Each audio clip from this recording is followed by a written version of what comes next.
ஹல்லேலூயா. கரங்களை உயர்த்தி ஒரு ஹல்லேலூயா சொல்லலாம்.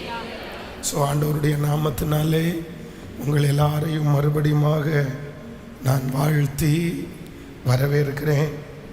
ஆண்டவர் கடந்த 2 நாட்களும் நம்முடைய ஜெபத்திலே ஆண்டவர் நமக்கு நல்லவராக இருந்து நம்மோடு கூட ஆண்டவர் பேசிக்கொண்டே இருக்கிறார். ஆமென். நம்முடைய ஆண்டவர் அதிகமாய் சுத்திகரிப்பு என்கிற ஒன்றை ஆண்டவர் விரும்புகிறார். இந்த ஒப்பு கொடுத்தல்,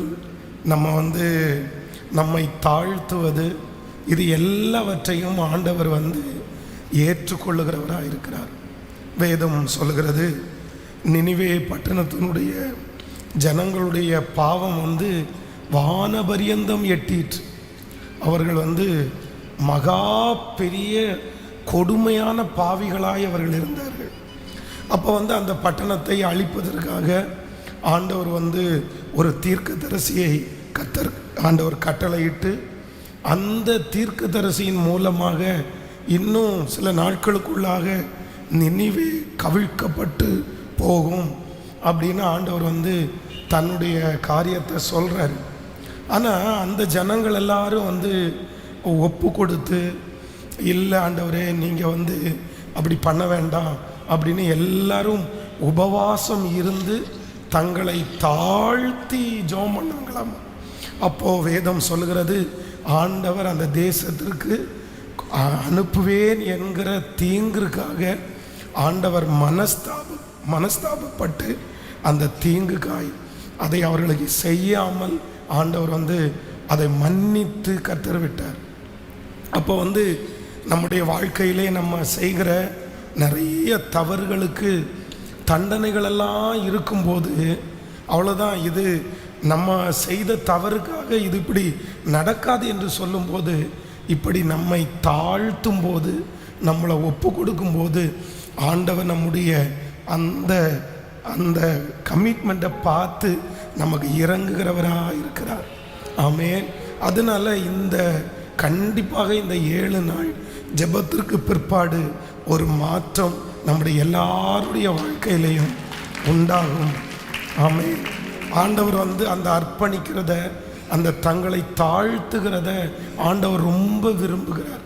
நீங்கள் தாவீதை குறித்து வேதத்தில் வாசிக்கும்போது ரொம்ப அழகாக சொல்லப்பட்டிருக்கிறது. தாவீது ஒரு ஆண்டவர் சொன்ன வார்த்தைக்கு மாறாக நடந்து கொள்ளுவான். உடனே அவனுக்கு ஒரு பனிஷ்மெண்ட் வரும். உடனே வேதம் சொல்கிறது, தன்னை அவன் முழுவதுமாக தாழ்த்தி ஆண்டவரிடத்தில் என்ன சொல்லுவான் அப்படின்னா, ஆண்டவரே, கொடிய இடுக்கண்ணில் நான் அகப்பட்டிருக்கிறேன், இப்பொழுது கர்த்தருடைய கரத்தில் விழுவேனாக, அவருடைய இரக்கம் மகா பெரியது, மனுஷருடைய கையிலே விழாதிருப்பேனாக. அப்படி உடனே ஆண்டவருடைய சமூகத்திலே அவனை தாழ்த்தின உடனே ஆண்டவர் அவனுக்கு கொடுக்கக்கூடிய அந்த பனிஷ்மெண்ட்டை ஆண்டவர் குறைக்கிறார்.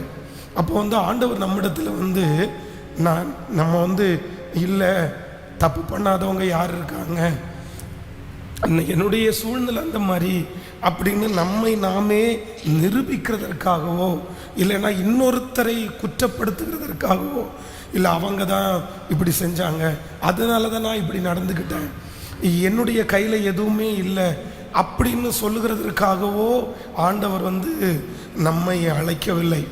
அவர்கள் பேரில் ஆண்டவர் பிரியமாக இருக்கிறதில்ல. ஆனால் யாரெல்லாம் தங்களுடைய அந்த தவறுகளை நினைத்து கர்த்தர் சமூகத்தில் நெருங்கி இல்லைன்னா ஒப்பு கொடுக்கறதுக்கு பிரயாசப்படுகிறார்களோ அவர்கள் மேல் கர்த்தர் இரக்கம் பாராட்டுகிறவராக இருக்கிறார்.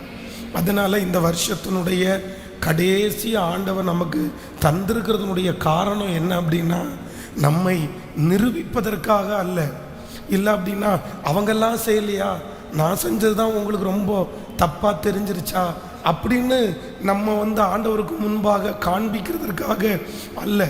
இல்லை அப்படின்னு சொன்னால் ஆதாம் ஏவாளை போல ஒருத்தருக்கு ஒருத்தர் மாறி மாறி அவன்தான் காரணம், அவன்தான் செஞ்சான், நான் இது எதையுமே செய்யலை அப்படின்னு இன்னொருத்தரை குற்றம் சாட்டுவதற்காக ஆண்டவர் நம்மை கொண்டு வரல.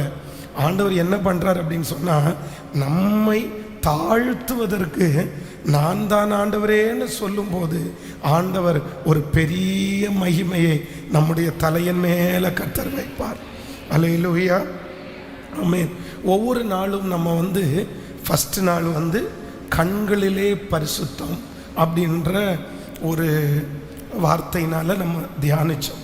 இரண்டாவது நாள் நம்முடைய சிந்தனையிலே நம்ம பரிசுத்தமாய் வாழ ஆண்டவர் எதிர்பார்க்கிறார் அப்படின்னு நம்ம தியானித்தோம்.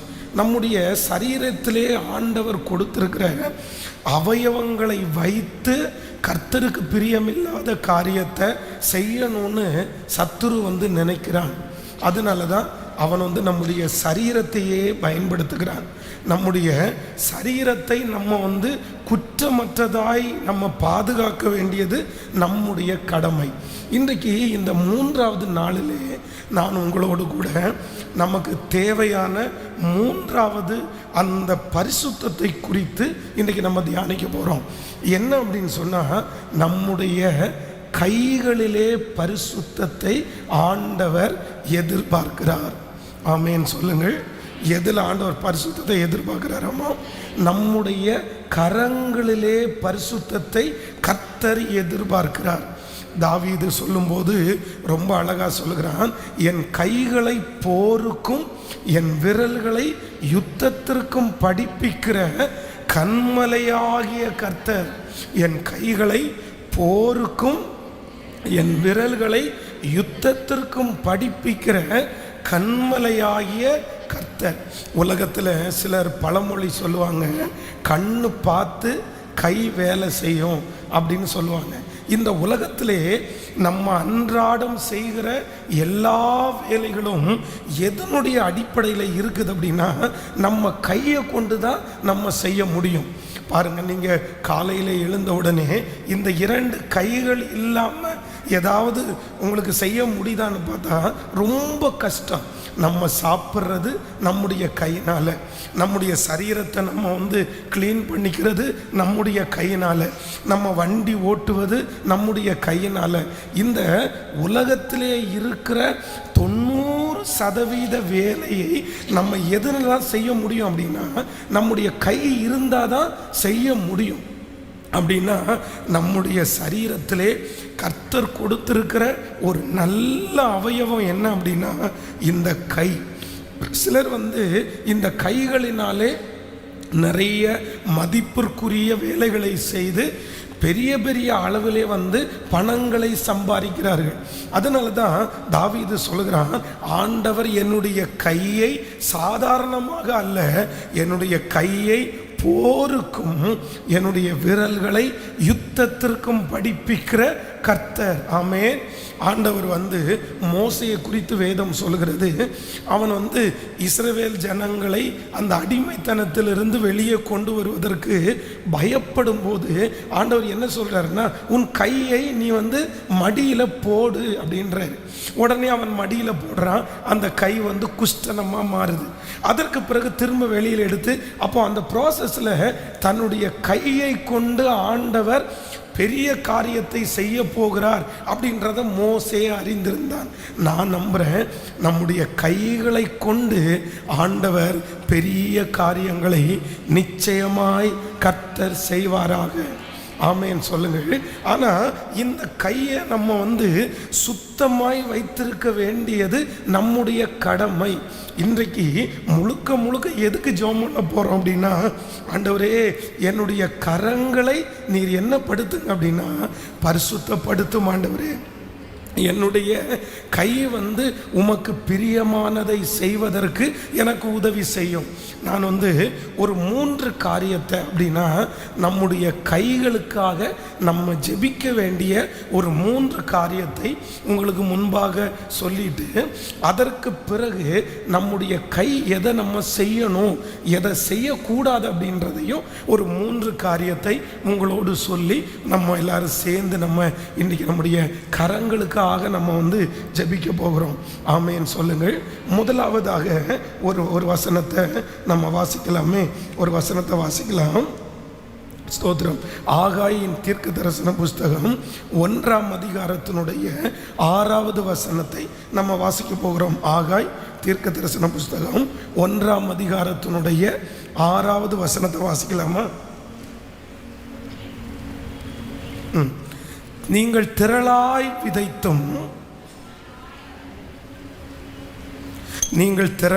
விதைத்தும் கொஞ்சமாய் அறுத்து கொண்டு வருகிறீர்கள்.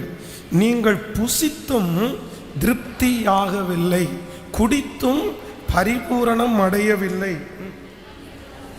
நீங்கள் வஸ்திரம் உடுத்தியும் ஒருவனும் குளிர் விடவில்லை.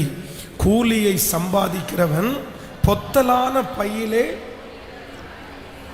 போடுகிறவனாய் அதை சம்பாதிக்கிறான். உங்கள் வழிகளை சிந்தித்து பாருங்கள் என்று சேனைகளின் கர்த்தர் சொல்லுகிறார். நீங்கள் மலையின் மேல் ஏறி போய் மரங்களை வெட்டி கொண்டு வந்து ஆலயத்தை கட்டுங்கள். அதன் பேரில் நான் பிரியமாயிருப்பேன், அதனால் என் மகிமை விளங்கும் என்று கர்த்தர் சொல்லுகிறார். ஆமென். ஆண்டவருடைய பிள்ளைகளே, இந்த இடத்துல வேதம் என்ன சொல்லுது அப்படின்னா, நீங்கள் திரளாய் விதைத்தும் கொஞ்சமாய் அறுக்கிறீர்கள். நீங்கள் நிறைய சம்பாதிக்கிறீங்க, நீங்கள் நிறைய வேலை செய்கிறீங்க, ஆனால் சம்பாதித்து கொண்டு வந்திருக்கிறதை உங்களுடைய கையிலே எடுத்து பார்த்தால் அது எப்படி இருக்கு அப்படின்னு சொன்னால், பொத்தலான பையிலே போடப்பட்டது போல் இருக்கிறது. அப்போ முதலாவதாக ஒரு தேவனுடைய பிள்ளை எதற்காக நம்ம ஜெபிக்கணும் அப்படின்னு சொன்னா, நம்முடைய கை ஒரு பொத்தலான அப்படின்னா ஒரு ஓட்டையான கையாய் மாறிவிடக்கூடாது. இதற்காக நம்ம எல்லாரும் நம்ம ஜெபிக்க போகிறோம். நன்றாய் கவனித்துக் கொள்ளுங்கள். நிறைய பேருக்கு ஆண்டவர் ஆசீர்வாதத்தை தருகிறார், செழிப்பை தருகிறார். ஆனால் அவங்க கை எப்படி இருக்கு அப்படின்னு சொன்னால், அது ஓட்டையான கையாக இருக்குது. ஆண்டவர் எப்பொழுதுமே ஆசீர்வாதத்தை கொடுத்து கொண்டே இருப்பார் அப்படின்னு சொல்லிவிட முடியாது. சிலருக்கு சில ஆசீர்வாதங்களை ஆண்டவர் ஒரு சமயம்தான் நமக்கு கிடைக்கும். அது ஒரு சில ஆண்டுகளாக இருக்கலாம், அது ஒரு சில மாதங்களாக இருக்கலாம், அது ஒரு சில பிஸ்னஸாக இருக்கலாம். ஆண்டவர் திடீரென்று நம்முடைய கைகளை நம்பி ஆண்டவர் நமக்கு ஆசீர்வாதத்தை தருவார். ஆனால் சிலர் என்ன நினைக்கிறாங்க அப்படின்னு சொன்னால், அது நாளைக்கு வரும், அது அடுத்த மாதம் நமக்கு திரும்பவும் கிடைக்கும், அடுத்த வருஷம் நமக்கு திரும்பவும் கிடைக்கும். அப்போது தன்னுடைய கையில் அப்பொழுது வருகிறதை அவங்க பத்திரப்படுத்தாம, இல்லைன்னா அவங்க அதை சரியாக வச்சுக்காம, அதை நாலா பக்கமும் சிந்தி அப்படிதான் தன்னுடைய தேவைக்கு மிஞ்சி செலவு செய்து இன்னும் அதை பணமாக பார்க்காம நிறைய பேர் தங்களுடைய கையிலே இருக்கிறதை செலவழித்து கொண்டே இருப்பார்கள். இது என்ன அப்படின்னு சொன்னால், ஓட்டையான கை. ஆனால் இன்னைக்கு நம்ம என்ன ஜெபிக்கணும் அப்படின்னு சொன்னால், ஆண்டவரே என்னுடைய கையை ஓட்டையான கையாய் அல்ல, என்னுடைய கையை எப்படின்னா நீங்கள் என்னுடைய கையில் கொடுக்கிற ஆசீர்வாதம் தங்குற அளவிற்கு எனக்கு கிருபை தாரும் ஆண்டவரே அப்படின்னு ஜெபம் பண்ணணும். ஆமென் சொல்லுங்கள். இதை ஆண்டவருடைய பிள்ளைகள் ரொம்ப நீங்கள் ஞானமாய் ஜெபித்து கண்டிப்பாக பெற்றுக்கொள்ளணும். சிலருக்கு எவ்வளவு தான் கொடுத்தாலும் கண்டிப்பாக பாருங்களேன், ஒரு 10 நாள் தாண்டி அவங்கள்ட்ட மிச்சம் கேட்டால் அவ்வளோதான், அவங்கள்ட்ட கையில் இருக்காது. 10 ரூபா கொடுத்தாலும் மிச்சம் இருக்காது, 1000 ரூபாய் கொடுத்தாலும் மிச்சம் இருக்காது, லட்சம் ரூபாய் கொடுத்தாலும் அவங்க கையில் மிச்சம் இருக்காது. ஏன்னா அவங்க கையில் வந்த உடனே நாளைக்கு நமக்கு கிடைச்சிரும், அடுத்த நாள் நமக்கு கிடைச்சிரும் அப்படின்னா ரொம்ப செலவாளிகளாகவே இருப்பார்கள். ஆனால் இந்த ஜெபத்தில் இந்த சத்தத்தை கேட்கிற உங்களுக்கு ஒருவேளை என்னுடைய கை ஓட்டையான கையாக இருக்குது, எதுவுமே எங்களுக்கு தங்கலை, ஆசீர்வாதம் நிறைய வருது, செழிப்பு நிறைய வருது, ஆண்டவர் நிறைய உயர்வை எனக்கு கொடுக்கிறார், ஆனால் நான் திரும்பி பார்க்கும்போது எதுவுமே இல்லை அப்படின்னு நினைக்கிறீங்க அப்படின்னா, நான் நம்புகிறேன் உங்களுடைய கைகளை ஸ்திரப்படுத்துகிற ஒரு தேவன் இருக்கிறார். ஆமென். அவரிடத்தில் ஜெபிக்கும் போது நிச்சயமாய் நம்முடைய கைகளை கர்த்தர் ஆசீர்வதித்து நம்ம சம்பாதிக்கிறதை நம்முடைய கையிலே நிலைப்படுத்துகிற கர்த்தராயிருக்கிறார். ஆமென் சொல்லுங்க. எல்லாரும் கைகளை உயர்த்தி ஆண்டவரிடத்தில் ஜெபம் பண்ணுங்க. தகப்பனே, எனக்கு ஒரு கிருபை தாரும். என்னுடைய கைகளிலே, என்னுடைய வீட்டிலே, என்னுடைய பிள்ளை யாரோ ஒருத்தர் தன்னுடைய கையில் கொடுக்கிறது எல்லாவற்றையும் செலவழித்து கொண்டே இருப்பார்களே, ஆனால் ஆண்டவரிடத்தில் கேளுங்க, தகப்பனே, இப்பொழுது எங்களுக்கு பத்திரப்படுத்தக்கூடிய எங்களுடைய கைகளிலே இருக்கிற பொத்தல்களை, ஓட்டைகளை ஆண்டவரே நீர் மறைக்கிறதற்காக ஸ்தோத்திரம். இப்பொழுது அந்த ஆசீர்வாதம் எங்களுடைய தலையின் மேலே இருக்கட்டும், எங்களுடைய பிள்ளைகளுடைய தலையின் மேல் இருக்கட்டும் அப்பா. ஸ்தோத்திரம், ஸ்தோத்திரம். ஜெபியுங்கள், ஆண்டவரிடத்தில் ஜெபியுங்கள். தகப்பனே, இப்பொழுது அந்த இரக்கத்தை எங்களுக்கு செய்ய போகிறதற்காக கர்த்தர் அந்த ஜெபத்தை கேட்கிறவர். புதிய ஒரு ஆண்டுக்குள்ள நாங்கள் நுழைவதற்குள்ள எங்களுக்கு ஓட்டையான கையாய் அல்ல, பத்திரப்படுத்துகிற கையாய். ஸ்தோத்திரம். எங்களுடைய பணங்கள் ஆண்டவரே, எங்களுடைய வசதிகள் பொத்தலான பையிலே போடுகிறது போல இருக்கக்கூடாது ஆண்டவரே. அது மருத்துவமனைக்கு போக வேண்டாம், அது வட்டிக்காரங்களிடத்தில் போக வேண்டாம், அது நாலா பக்கமும் செலவு செய்யப்பட வேண்டாம். சொல்லுங்க ஆமென். எங்களுடைய சத்தத்தை உயர்த்தி ஜெபம் பண்ணுங்க பார்க்கலாம். எங்களுடைய கைகளை கர்த்தர் ஆமென், எங்களுடைய கைகளை பத்திரப்படுத்துகிற ஒரு நல்ல தேவன். ஹல்லேலூயா, ஆமென் சொல்லுங்கள். எத்தனை பேர் விசுவாசிக்கிறீங்க? நம்முடைய பிள்ளைகளுக்கு செலவு பண்ணுவதற்கு பணத்தை கொடுக்கும்போது கூட ஆண்டவருடைய பிள்ளைகள் என்ன செய்யணும் அப்படின்னா, நீங்கள் பணத்தை கொடுத்ததோடு விட்டுறக்கூடாது. அதனுடைய மிச்சம் இருக்கா அப்படின்றத கண்டிப்பாக நீங்கள் கேட்கணும். ஆண்டவராகிய இயேசு கிறிஸ்து அவர் எப்போ வேண்டுமென்றாலும் அற்புதம் செய்கிறதற்கு வல்லவராக இருக்கிறார். இன்னைக்கு பசிச்சுன்னா இன்னைக்கு சாப்பாடை ஆண்டவர் கொடுக்க நல்லவர். அடுத்த நேரத்திற்கு பசிச்சுன்னா அவங்களுக்கு ஆகாரத்தை கொடுக்கறதுக்கு வல்லமை உள்ள கர்த்தர். ஆனால் 5 அப்பத்தை கொண்டு 5000 பேருக்கு கர்த்தர் போஷித்துட்டு சீடர்களை பார்த்து என்ன சொல்றாரு அப்படின்னா, மீதமான துணிக்கைகளை எங்க சேர்க்க சொல்றாரு. அப்படியே ஆண்டவர் அந்த கூடைகளிலே அவர்கள் மீதமான துணிக்கைகளை 12 கூடை நிறைய அவர்கள் எடுத்தார்கள். அப்போ அந்த 12 பேருடைய கையிலையும் கர்த்தர் மிச்சத்தை கொடுத்துட்டாரு. ஆனால் நம்ம நிறைய பேர் என்ன பண்ணுவோம் அப்படின்னு சொன்னால், அந்த இவ்வளோ பெரிய அற்புதம் நடந்திருக்குது, இத்தனை ஆயிரக்கணக்கான ஜனங்கள் போஷிக்கப்பட்டிருக்கிறாங்க, இதுக்கு இடையில மிச்சத்தை நம்ம பொறுக்கி என்ன பண்ண போகிறோம்? தூக்கி போடுறா. அடுத்த நிமிஷம் ஆண்டவரிடத்தில் கேட்டால் இனியும் வானத்தை திறந்து நமக்கு தரப்போறாரு அப்படின்னு தான் நம்ம நினைப்போம். ஆனால் ஆண்டவர் என்ன சொல்றாரு அப்படின்னா, வேஸ்ட் பண்ணாத. உங்களுடைய பிள்ளைகளுடைய கையிலே சிலர் அவங்களுக்கு ஒரு 8 ரூபா தேவைப்படுதுன்னு வைங்களேன். அப்போது 8 ரூபா தேவைப்பட்டுச்சுன்னா நம்ம நிறைய பேருடைய கையில் சில்லறை 8 ரூபாவா இருக்காது.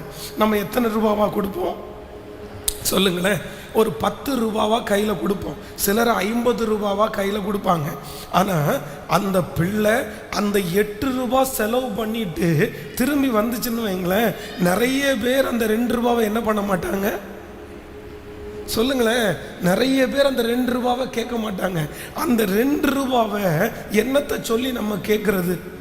அது 2 ரூபாவா ஏதாவது சாக்லேட் வாங்கி சாப்பிட்றோம். அப்போ நான் நம்புகிறேன், அந்த பிள்ளைக்கு கொண்டு போகிற பணத்தை மிச்சம் நம்ம கொண்டு வரோன்ற ஒரு உணர்வை ஒரு பெற்றோராகிய நீங்களே நீங்கள் கொடுக்கல அப்படின்னா வேற யாரு கொடுப்பா சொல்லுங்களேன்? 2 நாட்கள் பாஸ்டர் அம்மா வெளியூரில் ஊழியத்திற்காக போனாங்க. அப்போ அந்த 2 நாட்களும் அவர்களை பசங்க 2 பேரையுமே ஸ்கூலில் கேன்டீனில் சாப்பிட்றதுக்காக நான் சொல்லியிருந்தேன். அப்போ என் கையில் ஒரு நாளில் ஒருத்தருக்கு சாப்பிட்றதுக்கு கேன்டீனில் சாப்பிட்றதுக்கு 50 ரூபா.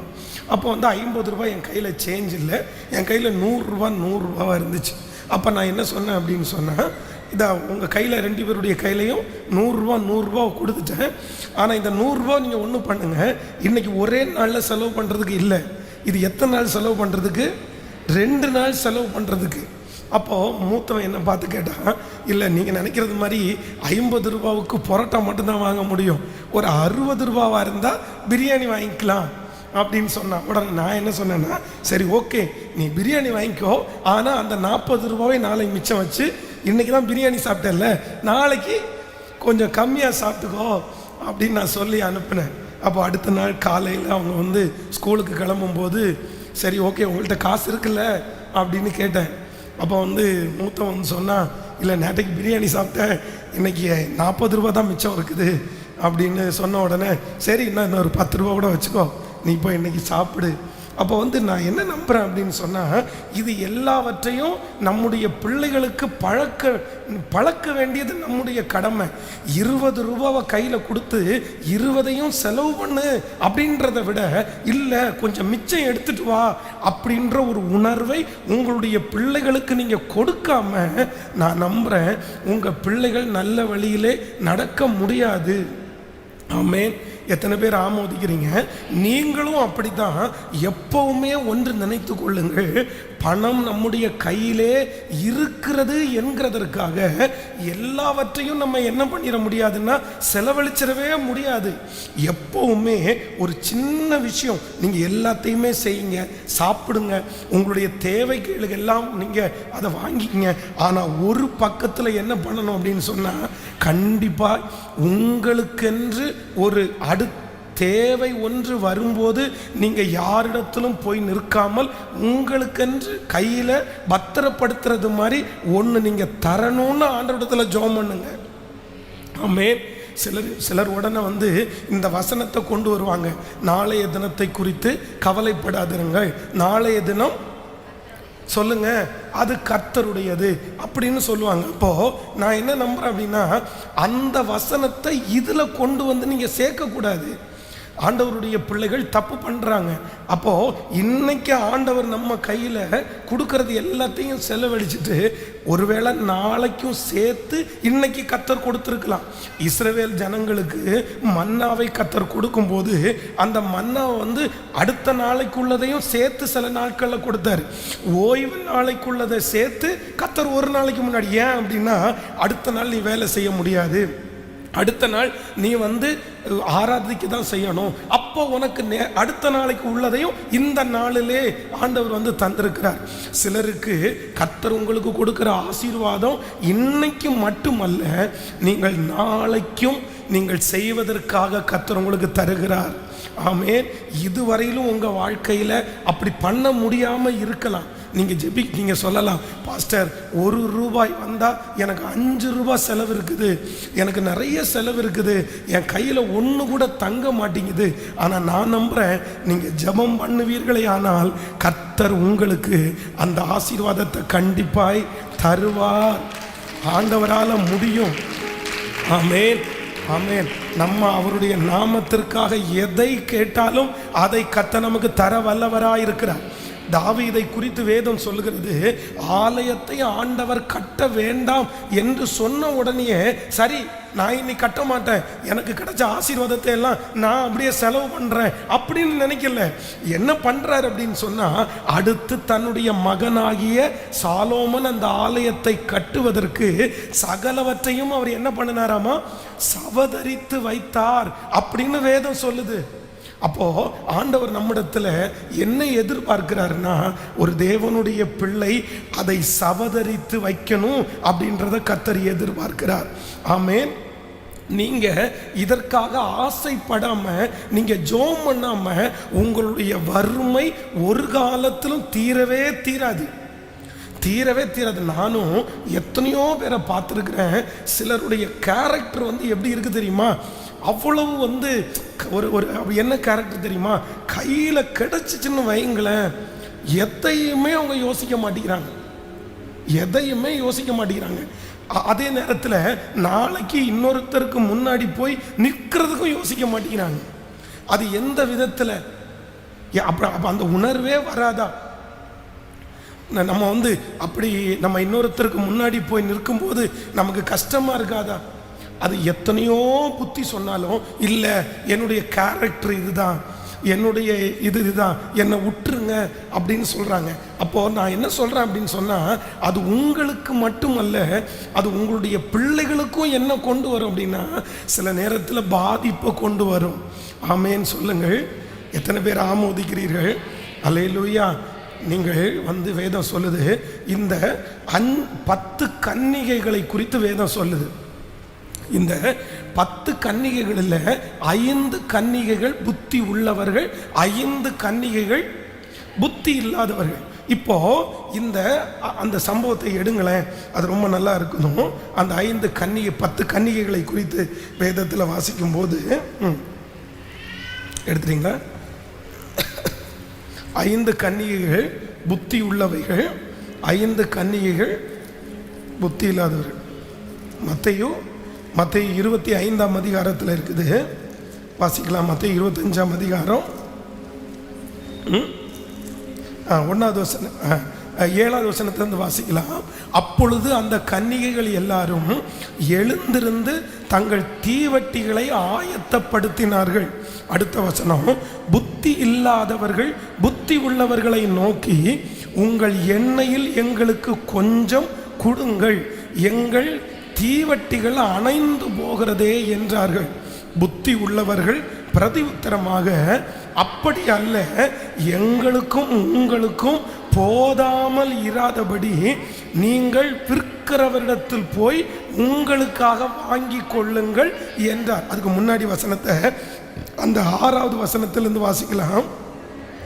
நடுராத்திரியிலே இதோ மணவாளன் வருகிறார், அவருக்கு எதிர்கொண்டு போக புறப்படுங்கள் என்கிற சத்தம் உண்டாயிற்று. அப்பொழுது அந்த கன்னிகைகள் எல்லாரும் எழுந்திருந்து தங்கள் தீவட்டிகளை ஆயத்தப்படுத்தினார்கள். புத்தி இல்லாதவர்கள் புத்தி உள்ளவர்களை நோக்கி, உங்கள் எண்ணெயில் எங்களுக்கு கொஞ்சம் கொடுங்கள், எங்கள் தீவட்டிகள் அணைந்து போகிறதே என்றார்கள். ஹலோ, நல்லா கவனிங்க. இங்கே இந்த 10 பேரும் ஆயத்தப்படும் போது அவங்களுக்கு என்ன இருந்துச்சு சொல்லுங்க, கேட்கல. இது ஒரு பாட்டில் இருக்குன்னு வைங்களேன். அந்த பாட்டிலில் ஒரு திரியை உள்ள போட்டு அதில் எண்ணெயை ஊற்றி நம்ம விளக்கு பற்ற வைப்போம். கவனிங்க, நீங்கள் ஒரு ரொம்ப கிராமத்தில் இருந்தவங்க, ஒருவேளை லைட்டு வராதவங்க யாராவது இருந்தீங்கன்னா உங்களுக்கு தெரியும். என்ன அப்படின்னு சொன்னால், இந்த மண்ணெண்ணெயை ஊற்றி அந்த விளக்கை நம்ம நிறைய பேர் வைப்போம். ஆனால் இந்த விளக்கு எல்லாமே ஒரு 10 விளக்காவது இருக்கும். சில வீடுகளில் கரண்ட் இல்லாத வீடுகளில் ஒரு 10 விளக்காவது வச்சுருப்பாங்க. ஆனால் இந்த 10 விளக்கையும் ஒரு 9 மணி ஆயிடுச்சுன்னா எல்லாரும் சாப்பிட்டு முடித்த உடனே இந்த விளக்கெல்லாம் ஊதி என்ன பண்ணிடுவாங்க, அணைச்சிருவாங்க. ஆனால் ஒரே ஒரு விளக்கை மட்டும் வெளிச்சத்திற்காக எங்கேயாவது ஒரு இடத்துல வைப்பாங்க. நான் நல்லா கவனிச்சுக்குங்க, எல்லா விளக்குக்கும் அடுத்த நாள் எண்ணெய் ஊற்ற மாட்டாங்க. ஆனால் எந்த விளக்குக்கு எண்ணெய் ஊற்றுவாங்க தெரியுமா? அந்த ராத்திரி பகலாக எரிஞ்சிச்சு இல்லை, அந்த விளக்கை அணைக்காமல் வச்சிருக்கிறதுனால அந்த விளக்கினுடைய எண்ணெய் என்ன போச்சு, தீர்ந்து போயிடுச்சு. அதனால அடுத்த நாள் அதற்கு எண்ணெய் ஊற்றுவாங்க. இப்போ இந்த 10 பேருடைய தீவட்டிகளிலையும் எண்ணெய் இருந்துச்சு. நான் என்ன யோசிக்கிறேன் அப்படின்னு சொன்னா, அந்த 5 பேர் மட்டும் தேவைக்கு மட்டும் விளக்க மனுஷகுமாரனுக்காக அவங்க காத்திருக்காங்க. இன்னும் மனுஷகுமாரன் வரல, அதனால மனுஷகுமாரன் வரட்டும் பார்த்துக்கலாம், தேவை வரட்டும் பார்த்துக்கலாம், பிரச்சனை வரட்டும் பார்த்துக்கலாம் அப்படின்னு சொல்லாம அவங்க தேவைக்காக மட்டும் ஆன் பண்ணிட்டு திரும்பி என்ன பண்ணிட்டாங்க, பத்திரமா அணைச்சு வச்சிருந்தாங்க. அவர்களுடைய தீவட்டியில எல்லாம் என்ன இருந்துச்சு, எண்ணெய் இருந்துச்சு. ஆனா நான் அப்படி நினைக்கிறேன், இவங்க 5 பேர் என்ன பண்ணிருப்பாங்க தெரியுமா, ஆன் பண்ணவங்க அணைக்கிறதுக்கு அவங்க எல்லாரும் விளக்க அணைச்சிட்டு வரும்போது இவங்க என்ன சொல்லி திட்டிருப்பாங்க தெரியுமா, எடா கஞ்ச பேசினாரீங்களா. நம்ம நிறைய பேர் திட்டுவோமே, இப்படி இந்த நேரத்துக்கு கஞ்சத்தனப்பட்டுட்டு நீங்க இந்த மாதிரி விளக்க வச்சிருக்கிறீங்க, இது நியாயமா இருக்கா? நீ வா என்னுடைய விளக்குல கொஞ்ச நேரம் உட்காரு. அப்போ இவங்க ரொம்ப தாராளம், இவங்க ரொம்ப நிறைய பேருக்கு கொடுக்குறவங்க. ஆனா இப்ப தேவைன்னு ஒண்ணு வருது, இப்ப மனுஷகுமாரன் வந்துட்டாரு. இப்போ வரும்போது அவங்களுக்கு என்ன இருக்குது, இவங்களுக்கு என்ன இல்லை. இவங்க போய் அவங்கள்ட்ட கேட்குறாங்க, எங்களுக்கு கொஞ்சம் எண்ணெய் கொடுங்க. உடனே அவங்க என்ன சொல்கிறாங்க அப்படின்னு சொன்னால், எங்களுக்கு கொடுத்ததை நாங்கள் உங்களுக்கு தர முடியாது, ஏன்னா 2 பேருக்கும் பத்தாமல் போயிடும்ல, அதனால நீங்கள் விற்கிறவங்களிடத்தில் போய் வாங்கி கொள்ளுங்கள்.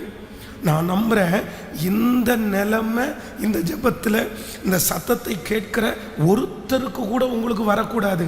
இங்கே இருக்கிற வாலிப பிள்ளைகளுக்காக நான் சொல்கிறேன், தம்பி தங்கச்சிக்காக நான் சொல்கிறேன், நீ எப்போ எங்கே நீ போனாலும் செலவு பண்ண போகிற இடத்துல நீ எல்லாத்தையும் கொடுத்துட்டு வந்துடக்கூடாது. நீ கண்டிப்பாக எப்படி தான் வரணும் தெரியுமா? மிச்சத்தோடு தான் வரணும். மிச்சத்தோடு தான் வரணும். எல்லாத்தையும் முடிச்சிட்டேன் அப்படின்னு இருந்துடவே கூடாது. ஆண்டவர் சோம்பேறியை பார்த்து ஒன்று சொல்கிறாரு, நல்லா நினச்சிக்கோங்க. நம்ம நாளைக்காக நம்முடைய தேவைக்காக சேர்த்து வைக்கிறத தப்புன்னு ஆண்டவர் சொல்கிறாருன்னு நம்ம சொல்லுவோம். நல்லா கவனிச்சுக்கோங்க. அதிகமாய் அப்படின்னா கர்த்தரையே நம்பாத அளவுக்கு நம்ம சேர்த்து வைக்கிறத கர்த்தர் விரும்பலை. ஆனால் சோம்பேறியை பார்த்து சொல்கிறாரு, எறும்பினிடத்தில் போய் நீ கற்றுக்கோ. எதை கற்றுக்கோ சொல்கிறாரு? சுறுசுறுப்பை மட்டும் இல்லை, அது என்ன பண்ணுதாமா? கேட்கல, பக்கத்தில் கையை கொடுத்து சொல்லுங்க. அது சேர்த்து வைக்கிறது என்கிறதை கர்த்தர் எறும்பினிடத்தில் கற்றுக்கொள்ள சொல்றாரு. அப்படின்னா இன்னைக்கு உனக்கு இந்த காலம் இருக்குது, இந்த காலத்தில் உனக்கு நிறைய சாப்பாடு கிடைக்கும். ஆனால் ஒரு காலத்தில் நீ சாப்பாட்டுக்காக வெளியே என்ன பண்ண முடியாது, போக முடியாது. அந்த காலத்திற்கு உனக்கு தேவைப்படுவதற்கு அந்த எறும்பு சேர்த்து வைக்குதுன்னு ஆண்டவர் சொல்லி தர்றாரு. அப்போ நீங்க ரொம்ப ஜெபிக்கணும், என்னுடைய கை என்ன கையா மாறிடக்கூடாதுன்னா, என்னுடைய கை ஆண்டவரே பொத்தலான பையாய் என்னுடைய கை மாறவே கூடாது. ஆமேன்னு சொல்லுங்க பார்க்கலாம். எல்லாரும் இன்னொரு விஷயம் கூட அப்படியே முழங்கால் படிக்கிட்டு இந்த ஜெபத்திற்காக நான் ஜெபிக்கிறேன். ஸ்தோத்திரம் ஆண்டவரே, இந்த வார்த்தை என்னுடைய வாழ்க்கையில் நிறைவேறட்டும் சொல்லுங்க முழு பலத்தோடு கூட. அப்பா, என்னுடைய பிள்ளை அப்படி இருக்கிறான். ஒருவேளை உங்களுக்குள்ள ஒரு மகன் அப்படி இருக்கலாம், இல்லை என்றால் உங்களுடைய கணவனார் அப்படி இருக்கலாம். எல்லாவற்றையும் சம்பாதித்த எல்லாவற்றையும் செலவழிக்கிறதே அவருடைய வேலையா இருக்கலாம். உன்னுடைய பிள்ளை அப்படி இருக்கலாம். ஆனால் அவர்களுக்காக ஜெபம் பண்ணுவோம்.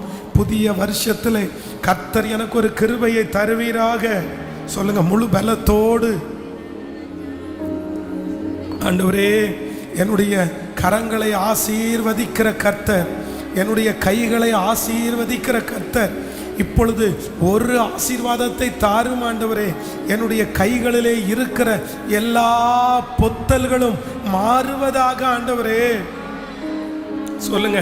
என்னுடைய கைகளிலே இருக்கிற பொத்தல்கள் மாறுவதாக ஆண்டவரே. என்னுடைய கைகளிலே நான் சம்பாதிக்கிற பணம் தங்கட்டும் ஆண்டவரே.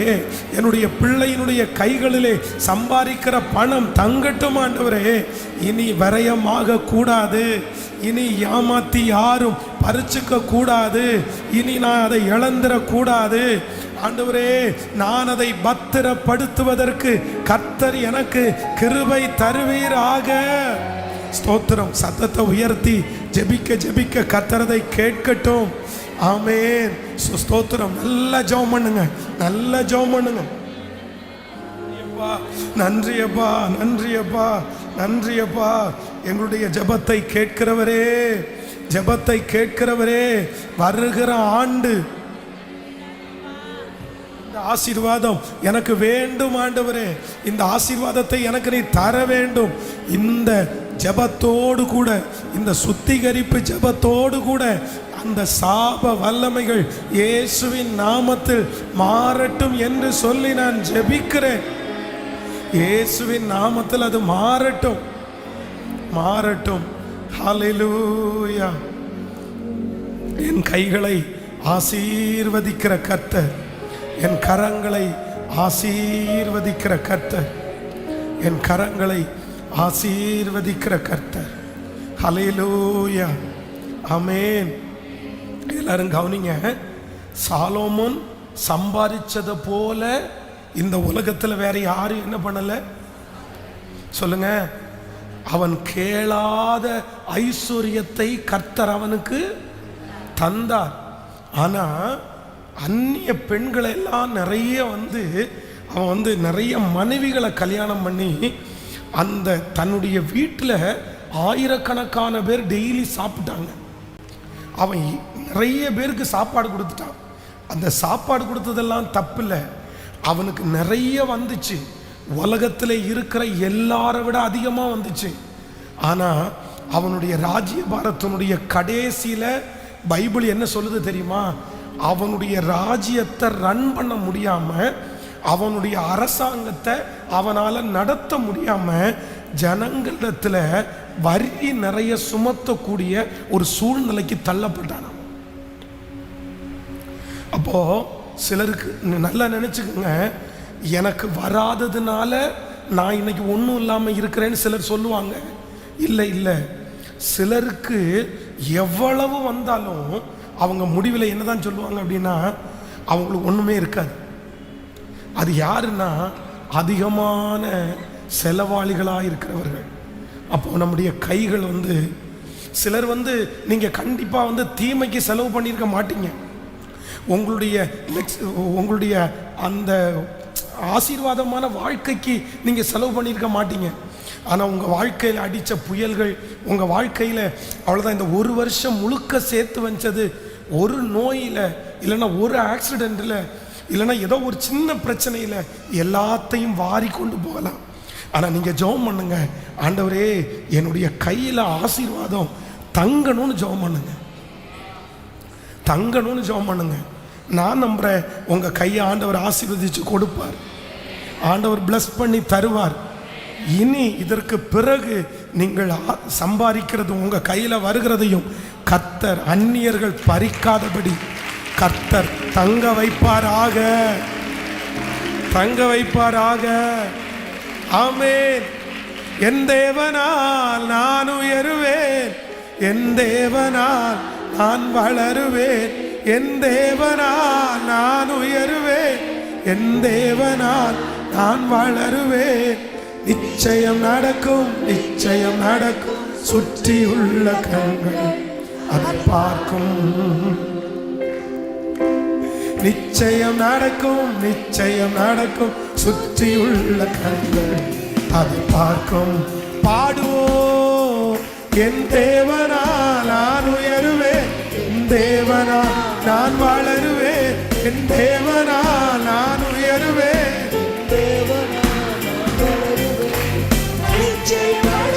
நிச்சயம் நடக்கும், சுற்றியுள்ள கண்கள்,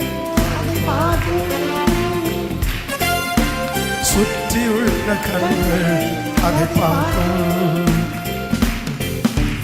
கர்த்தர் செய்ய நினைத்த அது தடைபடாது, தேவன் என்னை ஆசீர்வதித்தார் தடுப்பது யார்? கர்த்தர் செய்ய நினைத்த அது தடைபடாது, தேவன் என்னை ஆசீர்வதித்தார் தடுப்பது யார்? இப்ப சொல்லுவோம், என் தேவனால், என் தேவனால் நான் உயருவேன், நிச்சயம் நடக்கும், நிச்சயம் நடக்கும், சுற்றியுள்ள நம்பிக்கையோடு என் தேவனா, என் தேவன்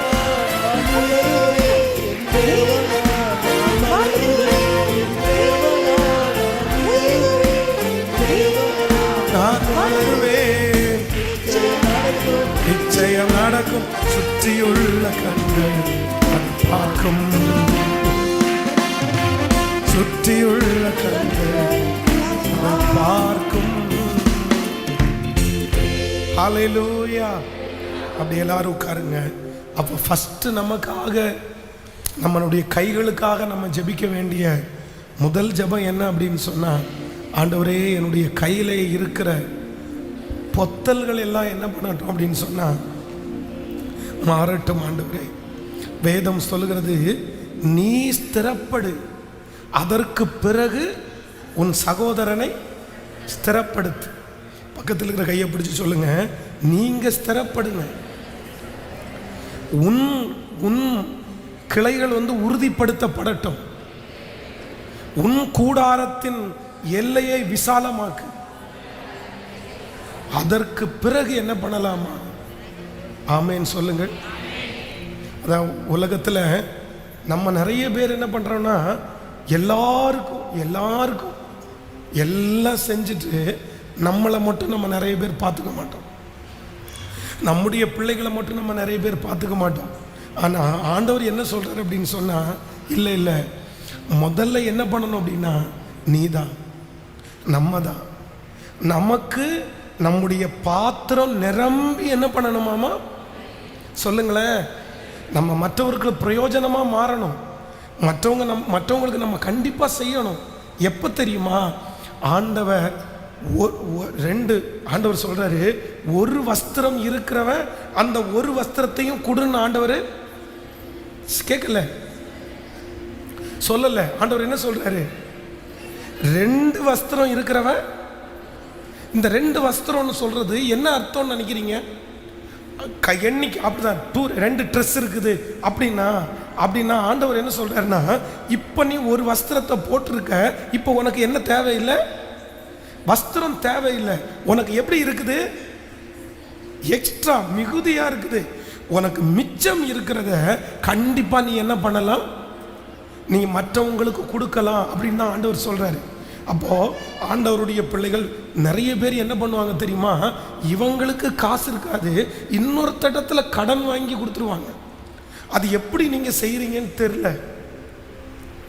அப்படி எப்படி நீங்க செய்யலாம் அப்படின்னு கூட தெரியல. உங்களால முடியுதா? நீங்க கொடுக்கலாம். ஆனா இன்னொருத்தடத்திலிருந்து கடன் வாங்கி இல்லை இன்னொருத்திலிருந்து நீங்க ஜாமீன் போட்டு நீங்க கொடுக்கறதற்கு யார் உங்களுக்கு அனுமதி கொடுத்தா? எங்க எழுதப்பட்டிருக்கிறது? எங்கேயுமே எழுதப்படலை. இப்படி தங்களுடைய வாழ்க்கையிலே நஷ்டப்பட்டவர்கள் நிறைய பேர், ஏமாந்து நிற்கிறவங்க நிறைய பேர். கடந்த நாட்களில் ஒரு சகோதரர் சொல்லும்போது சொல்றாரு, கிட்டத்தட்ட 6 வருஷமா அவர் சம்பாதிக்கிற பணத்தை 1 ரூபாவை கூட வீட்டுக்கு கொடுக்க முடியாம வட்டி கட்டிட்டு இருக்கிறாரு. நீங்க வட்டி கட்டுற அளவுக்கு எதுக்கு கடன் வாங்குனீங்கன்னு கேட்டா, நான் கடன் வாங்கல, இன்னொருத்தருக்கு வாங்கி கொடுத்த அந்த கடனை அவர் கட்டாம போனதுனால 6 வருஷமா தன்னுடைய சம்பளத்தை இன்னொருத்தருக்காக வட்டி கட்டிட்டு இருக்கிறாரு. எவ்வளவு பெரிய மன கஷ்டம், எவ்வளோ பெரிய மன கஷ்டம். அதனால நான் நம்புறேன், இதனால யாராவது ஒருத்தர் கோவிச்சிட்டா கூட நமக்கு என்ன இல்லை, பரவாயில்ல. அவங்க கோவிச்சிட்டா கூட பரவாயில்ல. உங்கள்கிட்ட இருக்குதா? அவங்க 1 லட்சம் கேட்குறாங்களா? உங்களுக்கு 1000 தான் இருக்குதா? எங்கிட்ட 1000 தான் இருக்குது, நீ வச்சுக்கோ அப்படின்னு சொல்லி கொடுங்க, தப்பு இல்லை. ஆனால் நீங்கள் போய் இன்னொரு இடத்துல நின்று வாங்கி கொடுத்து நீங்கள் கடைசியில் அவங்களுடைய காசையும் சேர்த்து கட்டி நீங்கள் அதற்கு பிறகு அவங்கள சபிச்சு என்ன பிரயோஜனம்? அவங்க மேலே மண்ணை வாரி தூத்தி என்ன பிரயோஜனம்? ஞானம் இல்லாமல் செய்தது நம்ம தானே, அதில் எந்த பிரயோஜனமும் இல்லை. அதனால என்னுடைய கையினுடைய பொத்தல்களை ஆண்டவர் என்ன பண்ணணும்னா மாற்றணும். 2024 வருஷத்தில் ஆண்டவர் உங்களை ஆசீர்வதிப்பார், உங்களுடைய கைகளில் நிறைய கொடுப்பார். நீங்கள் ஒன்று பண்ணுங்க, ஆண்டவரை நான் மிச்சம் எடுக்கணும்.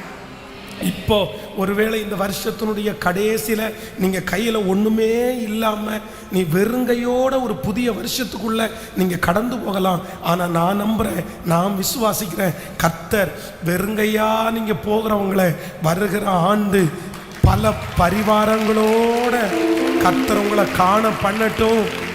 பல பரிவாரங்களோட கர்த்தர் உங்களை ஆசீர்வதிக்கட்டும். உங்கள் கையில் கர்த்தர் நிறைய கொடுப்பாராக. கர்த்தர் அமுக்கி குலுக்கி சரிந்து விழும்படியாய் உங்களுடைய மடியிலே கர்த்தர் அளந்து போடுவாராக. நம்புறவர்கள் ஆமேன் சொல்லுங்கள். அது அப்படியே நடக்கும். கர்த்தர் உங்களுடைய கைகளை பெருக பண்ணுவாராக, வர்த்திக்க பண்ணுவாராக. ஸ்தோத்திரம் ஸ்தோத்திரம். நான் நம்புறேன், நீங்க அத்தனை பேரும் சாட்சி சொல்லுவீங்க. வருகிற மாதத்தில் கொஞ்சமாவது உங்க கையில மிச்சத்தை நீங்க பார்ப்பீங்க. ஆண்டவர் மிச்சம் எடுக்கிறதற்கு கர்த்தர் உதவி செய்வார். வருகிற 2024 வருஷம் நீங்கள் மிச்சம் எடுக்கிற ஆண்டு. ஹல்லேலூயா. நீங்கள் மிச்சம் எடுக்கிற ஆண்டு. இதுவரைக்கும் உங்களுக்கு சமமாக இருந்திருக்கலாம், ஆனால் வருகிற ஆண்டு கர்த்தர் மிச்சம் எடுக்க உதவி செய்கிறவர். ஹல்லேலூயா, ஆமென், ஸ்தோத்திரம். இரண்டாவதாக இன்னொரு காரியத்தை கூட வாசிக்கலாம். மத்தேயு எழுதின சுவிசேஷம் 25ஆம் அதிகாரத்திற்கு வாங்க. மத்தேயு எழுதின சுவிசேஷம் 25ஆம் அதிகாரத்தினுடைய 24, 25வது வசனத்தை வாசிக்கலாமா? 24வது, ஒரு தாலந்தை வாங்கினவன் வந்து, ஆண்டவரே, நீர் விதைக்காத இடத்தில் அறுக்கிறவரும் தெளிக்காத இடத்தில் சேர்க்கிறவருமான கடினமுள்ள மனுஷன் என்று அறிவேன். ஆகையால் நான் பயந்து போய் உமது தாலந்தை நிலத்தில் புதைத்து வைத்தேன். இதோ உம்முடையதை வாங்கி கொள்ளும் என்றான். அவனுடைய எஜமானன் பிரதி உத்தரமாக, பொல்லாதவனும் சோம்பலுமான ஊழியக்காரனே, நான் விதைக்காத இடத்தில் அறுக்கிறவர் என்றும் தெளிக்காத இடத்தில் சேர்க்கிறவர் என்றும் அறிந்திருக்கிறாயே. அப்படியானால் நீ என் பணத்தை காசுக்காரர் வசத்தில் போட்டு வைக்க வேண்டியதாய் இருந்தது. அப்பொழுது நான் வந்து என்னுடையதை வட்டியோடு வாங்கி கொள்ளுவேனே என்று சொல்லி அவனிடத்தில் இருக்கிற தாலந்தை எடுத்து 10 தாலந்துள்ளவனுக்கு கொடுங்கள். உள்ளவன் எவனோ அவனுக்கு கொடுக்கப்படும், பரிபூரணமும் அடைவான். இல்லாதவனிடத்திலிருந்து உள்ளதும் எடுத்து கொள்ளப்படும். கவனிங்க ஆண்டவருடைய பிள்ளைகளே, இரண்டாவது ஒரு கையை குறித்து ஆண்டவர் நம்மோடு பேசுகிறார். அப்படின்னா இந்த சம்பவம் உங்களுக்கு தெரியும். ஒரு எஜமானன் வந்து தன்னுடைய வேலைக்காரர்களை கூப்பிட்டு, நான் இந்த மாதிரி வெளி தேசத்துக்கு போகிறேன், அதனால் என்னுடைய பொறுப்புகளை நீங்கள் பார்த்துக்குங்கன்னு சொல்லி ஒவ்வொருத்தருடைய கையிலே தாலந்து கொடுக்குறார். 5 தாலந்து, 3 தாலந்து, 1 தாலந்து அப்படின்னு கொடுக்குறாரு. இப்போது ஏற்கனவே தாலந்துகளை வாங்கினவர்கள் எல்லாரும் 5 தாலந்தை வாங்கினவர் என்ன சொல்கிறாருன்னா, ஆண்டவரே, இன்னொரு 5 தாலந்தை நான் என்ன பண்ணியிருக்கிறேன், சம்பாதிச்சிருக்கிறேன். உடனே ஆண்டவர் என்ன பண்றாருன்னா, அவனை மெச்சி கொள்ளுகிறார். அவனுக்கு என்ன சொல்றாருன்னா, நல்லது உத்தமமும் உண்மையும் உள்ள ஊழியக்காரனே, நீ கொஞ்சத்தில் உண்மை உள்ளவனாக இருந்தால் உன்னை எதெல்லாம் அதிகரிப்பேன், அநேகத்தின் மேலே உன்னை அதிகாரியா வைப்பேன்னு ஆண்டவர் சொல்லிட்டார். இப்போ ஒரு தாலந்து வாங்கினவன் ஆண்டவரிடத்தில் வந்து என்ன சொல்றான் அப்படின்னா, அந்த ஒரு தாலந்தையும் அவருடைய கையில கொண்டு வந்துட்டு, ஆண்டவரே, நான் உங்கள் கையில ஒரு தாலந்தரை வாங்கினது உண்மைதான், ஆனா நான் ஏதாவது இதை செலவு பண்ணி கடைசியில் நீங்க வரும்போது இந்த தாலந்தை கொடுக்க முடியாதோன்னு நினைச்சு இந்த தாலந்தை நான் என்ன பண்ணிட்டேன், நான் புதைச்சு வச்சுட்டேன்.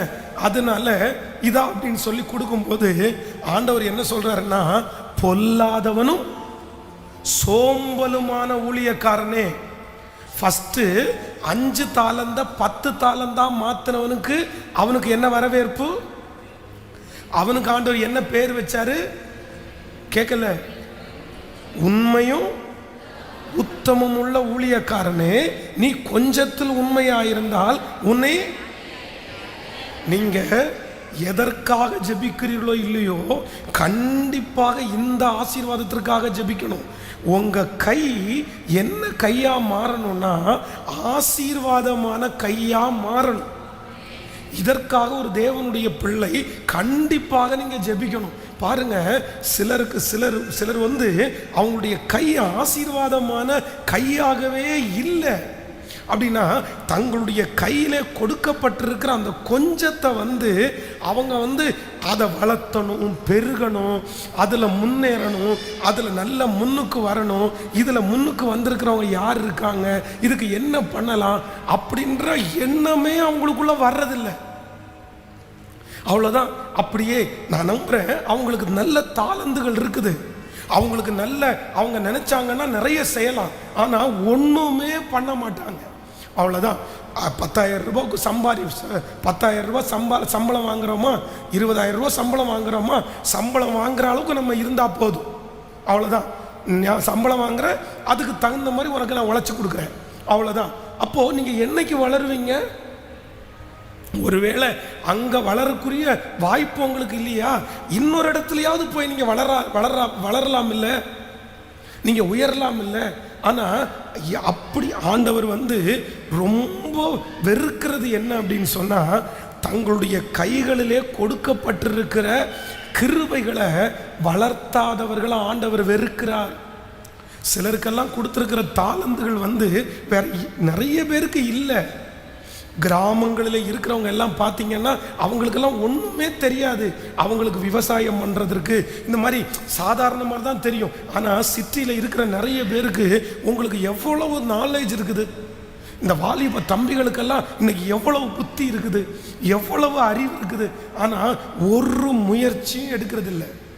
அதை உன் ஆகாரத்தை தண்ணீர்கள் மேல் போடு, அநேக நாட்களுக்கு பின்பு அதனுடைய பலனை காண்பாய். கேட்டா என்ன சொல்லுவாங்க தெரியுமா? நான் படித்த வேலை எனக்கு கிடைக்கல, நான் எதிர்பார்த்துட்டு இருக்கிறேன். எத்தனை நாள் எதிர்பார்த்துட்டு இருப்பீங்க? இந்த உலகத்திலே தான் படித்த படிப்பிற்கு வேலை இல்லாத லட்சக்கணக்கான பேர் இருக்கிறாங்க. அப்போ அதுல நீங்களும் ஒருத்தர். இன்னும் பெரிய பெரிய சாதனையை சாதித்தவர்கள் எல்லாரும் நீங்க அவங்க படிச்ச படிப்புக்கேற்ற வேலை அல்ல, இன்னொரு வேலையை செய்தான் உயர்ந்திருக்கிறாங்க. அப்போ நீங்க என்ன பண்ணணும்னா, ஆண்டவரே என்னுடைய கரங்களை நீர் ஆசீர்வதியும் ஆண்டவரே, நான் எதை செஞ்சாலும் அதை கர்த்தர் எனக்கு பிளஸ் பண்ணி கொடுங்க ஆண்டவரே, நீங்க ஜெபம் பண்ணுங்க. இதற்கு சரியான ஒரு முன் உதாரணம் யார் அப்படின்னு சொன்னா, யோசேப்பு ஒரு சரியான முன் உதாரணம். பாருங்க, அந்நிய நாடு தானே, இன்னொரு அடிமை வேலை தானே, அங்க இருக்கிற அத்தனை பேரும் அவருடைய வேலையை அவங்க செஞ்சுட்டு இருக்காங்க. ஆனா யோசேப்பு தன்னுடைய வேலையிலெல்லாம் கர்த்தரோடு கூட இருந்து செஞ்சதுனால அங்க அதிகாரிகளுடைய கண்களை தயவு கிடைச்சிச்சா? கர்த்தர் தயவை கட்டளையிட்டாரா? அதனால கொஞ்சமாவது நீங்க முயற்சி எடுங்க. 2024 வருஷம் ஆண்டவரே என்னுடைய வாழ்க்கையில ஒரு உயர்வை நான் கண்டிப்பா என்ன பண்ணணும் சொல்லுங்க, சத்தமா சொல்லுங்க. பார்க்கணும். நீங்க இன்றைக்கு காலையில ஒரு சின்ன ஒரு மனிதனுடைய பேட்டி ஒன்று பார்த்து, நம்ம உங்களுக்கு தெரிஞ்ச ஒரு மனிதர் தான். அந்த மனிதர் தன்னுடைய சரீரத்தில் அவருடைய வாழ்க்கை உயர்ந்துட்டு இருக்கிற அந்த நேரத்தில் தன்னுடைய சரீரத்தில் ஒரு பெரிய பலவீனத்தை அவங்க கண்டுபிடிச்சாங்களாம். ஆனால் அந்த பலவீனம் என்னன்னா, தன்னுடைய சரீரத்தில் இருக்கிற ஒரு அவயவத்தை எடுத்துக்கிட்டு இன்னொரு அவயவத்தை உள்ள வைக்கிறது மாதிரி ஒரு பலவீனம். அதற்கு பிறகு இன்னைக்கு அதுக்கு பிறகு ஒரு 25 வருஷம் அதுக்கு முன்னாடி அவர் சம்பாதித்த அவர் பார்த்த உயர்வை தவிர இந்த 20 வருஷம் அவர் பார்த்த உயர்வு மேலானதா இருந்துச்சாம். உலகத்தில் இருக்கிற ஒரு மனுஷன், அந்த மனுஷனை குறித்து அவன் சொல்றான். அப்போ எனக்கு ஆச்சரியமா இருந்துச்சு. அப்போ உலகத்தில் இருக்கிற அந்த மனுஷனை தட்டி கொடுத்தது யாரு? மோட்டிவேட் பண்ணது யாரு? அப்போ அவங்களுக்கே அப்படி செய்ய முடியுமானால் ஆண்டவருடைய பிள்ளைகளாகிய உங்களுக்கும் எனக்கும் நம்ம கூட கர்த்தர் இருக்கிறார், அவருடைய பலன் இருக்கிறது. நம்ம சோர்ந்து போகும்போது கர்த்தர் நம்மை தட்டி கொடுக்கிறார். கர்த்தருடைய பிள்ளைகளே, நீங்க சோர்ந்து போகாதீங்க. ஆண்டவர் உங்க மேல கொடுத்திருக்கிற தாளந்து பெரிய தாளந்து. இந்த தாளந்தை நான் பெருக்கணும், இந்த தாளந்தை நான் வளர்க்கணும். என் கையை நீங்க நம்புங்க ஆண்டவரேன்னு ஜெபம் பண்ணுங்க. நான் நம்புறேன், கர்த்தர் வருகிற ஆண்டு உங்களுடைய கையிலே மறுபடியும் அந்த ஆசீர்வாதத்தை தரட்டும், அந்த செழிப்பை தரட்டும். அதை நீங்கள் பத்திரப்படுத்தி பெருக்குவதற்கு ஆண்டவர் ஒரு கிருபையை தருவாராக. அல்லேலூயா. நீங்க இந்த உலகத்திலேயே நீங்க பணக்காரன் ஆகணும் அப்படின்னு உங்களை மோட்டிவேட் பண்றேன்னு நீங்க நினைச்சிடாதீங்க. அப்படியெல்லாம் கிடையாது. ஏன் அப்படின்னு சொன்னா, இந்த உலகத்துல நம்ம சம்பாதிக்கிற பணம் என்ன ஆகும்? துரு பிடிச்சு போகும். அப்படியெல்லாம் நான் யோசிக்கல. நீங்க ஒரு பெரிய கோடீஸ்வரனானா தான் மதிப்பு, பணக்காரனா தான் இருந்தா மதிப்பு, அப்படியெல்லாம் கிடையாது. ஆண்டவரோடு கூட இருந்தாலே நமக்கு மதிப்பு தான். அன்னைக்கு இருக்கிற சாப்பாடை கர்த்தர் நமக்கு தர்றது. ஆனா இன்னொருத்தரிடத்துல நம்ம கையேந்தாத அளவுக்கு நம்ம என்ன பண்ணணும்? சத்தமா சொல்லுங்க. அப்போஸ்தலனாகிய பவுல் ஆண்டவருடைய ஊழியத்தை செய்ய ஆரம்பிக்கிறதுக்கு முன்னாடி பெரிய கோடீஸ்வரனா இருந்தாரு. ஆனா ஆண்டவருடைய ஊழியத்தை செய்ய ஆரம்பிச்சதற்கு பிறகு சாப்பாட்டுக்கு கஷ்டப்பட்டாரு. சாப்பாட்டுக்கு கஷ்டப்படும் போது தன்னுடைய கையினாலே வேலை செய்து இன்னொருத்தரிடத்துல எதிர்பார்க்காம அவர் சாப்பிட்டாராம்.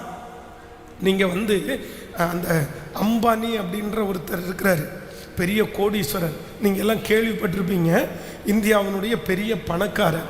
அவருடைய சரித்திரத்தினுடைய முதல் சரித்திரம் என்ன அப்படின்னு சொன்னால், ஃபஸ்ட் அவர் ஆரம்பித்தது வந்து பேப்பர் பிஸ்னஸ்.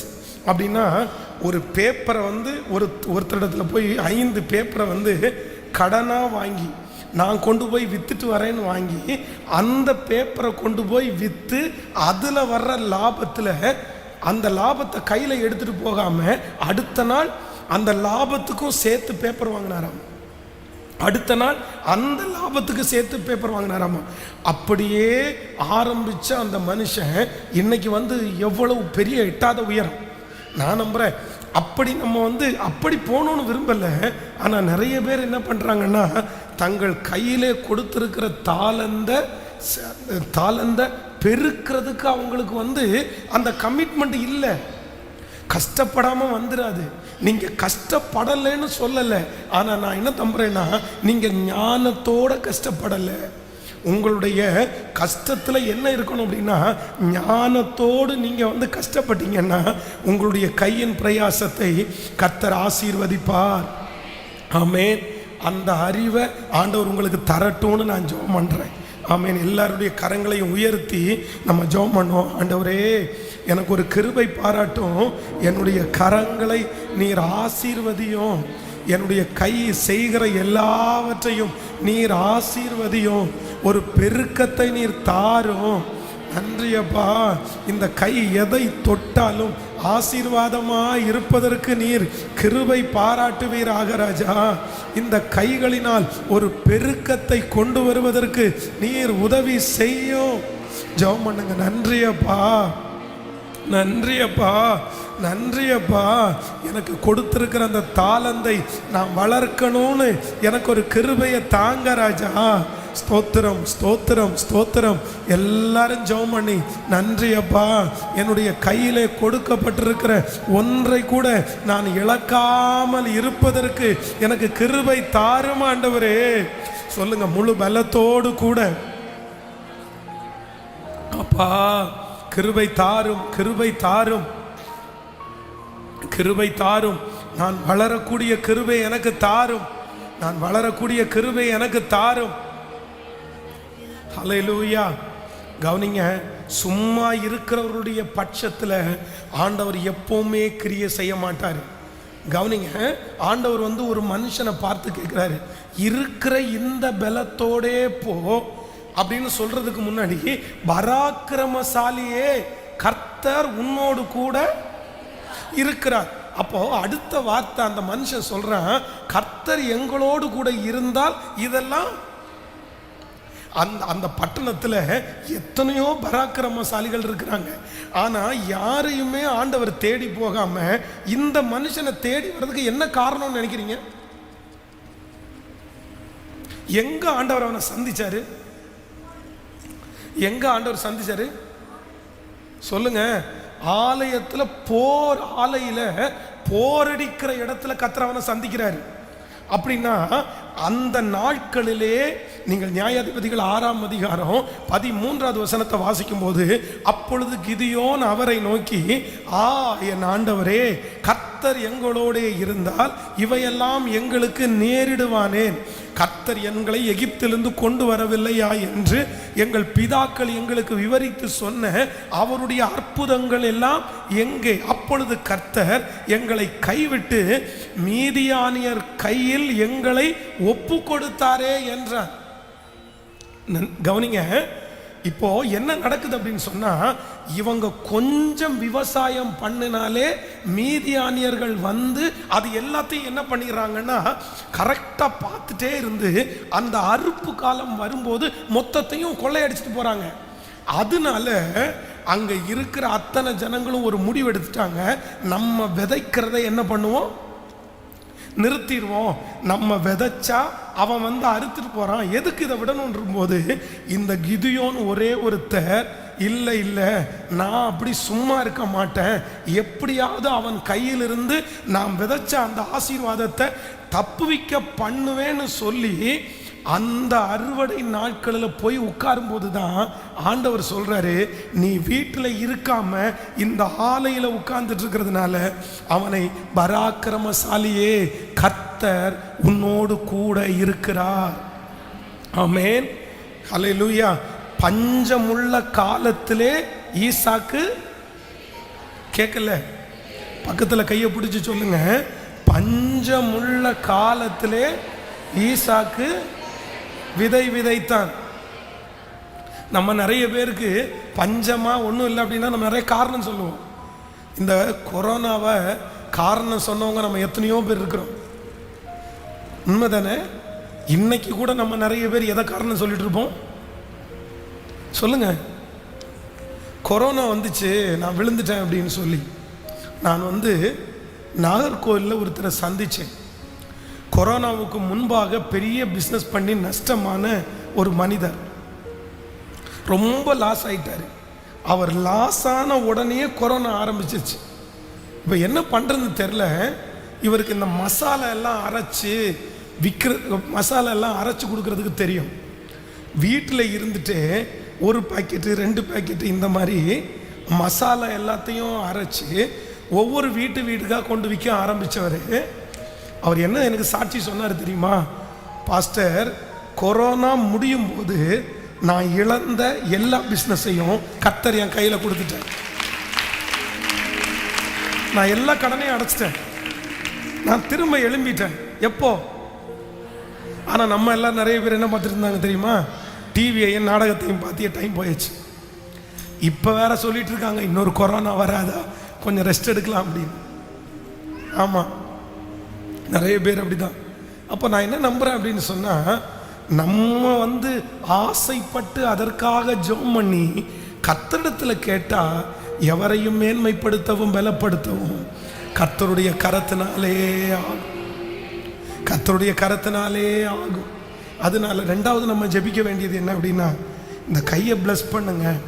நான் செய்கிறது எல்லாவற்றையும் நேர்த்தியாய் செய்ய போகிறேன். என்ன அப்படியே ஒரு கட்டத்துக்குள்ளே என்னை அடக்கி உட்கார வைக்காதீங்க. நான் பரவி போகிற ஆறை போல என்னை மாற்ற. ஆமென். நீ நீர்ப்பாய்ச்சலான தோட்டத்தை போலவும் வற்றாத நீரூற்றை போலவும் இருப்பாய். இந்த நதி போகும் இடமெல்லாம் சஞ்சரிக்கும். இந்த நதி போகும் இடமெல்லாம் இருக்கிற ஜீவராசிகள் பிழைக்கும். ஆண்டவர் உங்களை அப்படிதான் கர்த்தர் வைக்க போறாரு. ஆமென். நம்பர் 1, முதலாவதாக பொத்தலான கை மாறட்டும். 2வது சாபமான கை ஆசீர்வாதமாக மாறட்டும். 3வது ஒரு வசனத்தை வாசிக்கலாம். மத்தேயு 17ஆம் அதிகாரத்தை எடுத்துக்கொள்ளுங்கள். மத்தேயு 17ஆம் அதிகாரம் 15வது வசனத்தை வாசிக்கலாமா? மத்தேயு 17ஆம் அதிகாரம் 15வது வசனத்தை வாசிக்கலாம். ஆண்டவரே, என் மகனுக்கு இரங்கும், அவன் சந்திர ரோகியாய் கொடிய வேதனைப்படுகிறான். அடிக்கடி தீயிலும் அடிக்கடி ஜலத்திலும் விழுகிறான். அவனை உம்முடைய சீசரிடத்தில் கொண்டு வந்தேன், அவனை சொஸ்தமாக்க அவர்களால் கூடாமற் போயிற்று என்றான். இயேசு பிரதி உத்தரமாக, விசுவாசம் இல்லாத மாறுபாடுள்ள சன்னதியே, எதுவரைக்கும் நான் உங்களோடு இருப்பேன்? எதுவரைக்கும் உங்களிடத்தில் பொறுமையா இருப்பேன்? அவனை என்னிடத்தில் கொண்டு வாருங்கள் என்றார். இயேசு பிசாசை அதட்டினார். உடனே அது அவனை விட்டு புறப்பட்டது. அந்நேரமே அந்த இளைஞன் சொஸ்தமானான். ஹலோ, கவனிங்க. ஆண்டவர் இங்க யாரை திட்டுறாரு? ஆண்டவர் இங்க யாரை திட்டுறாரு?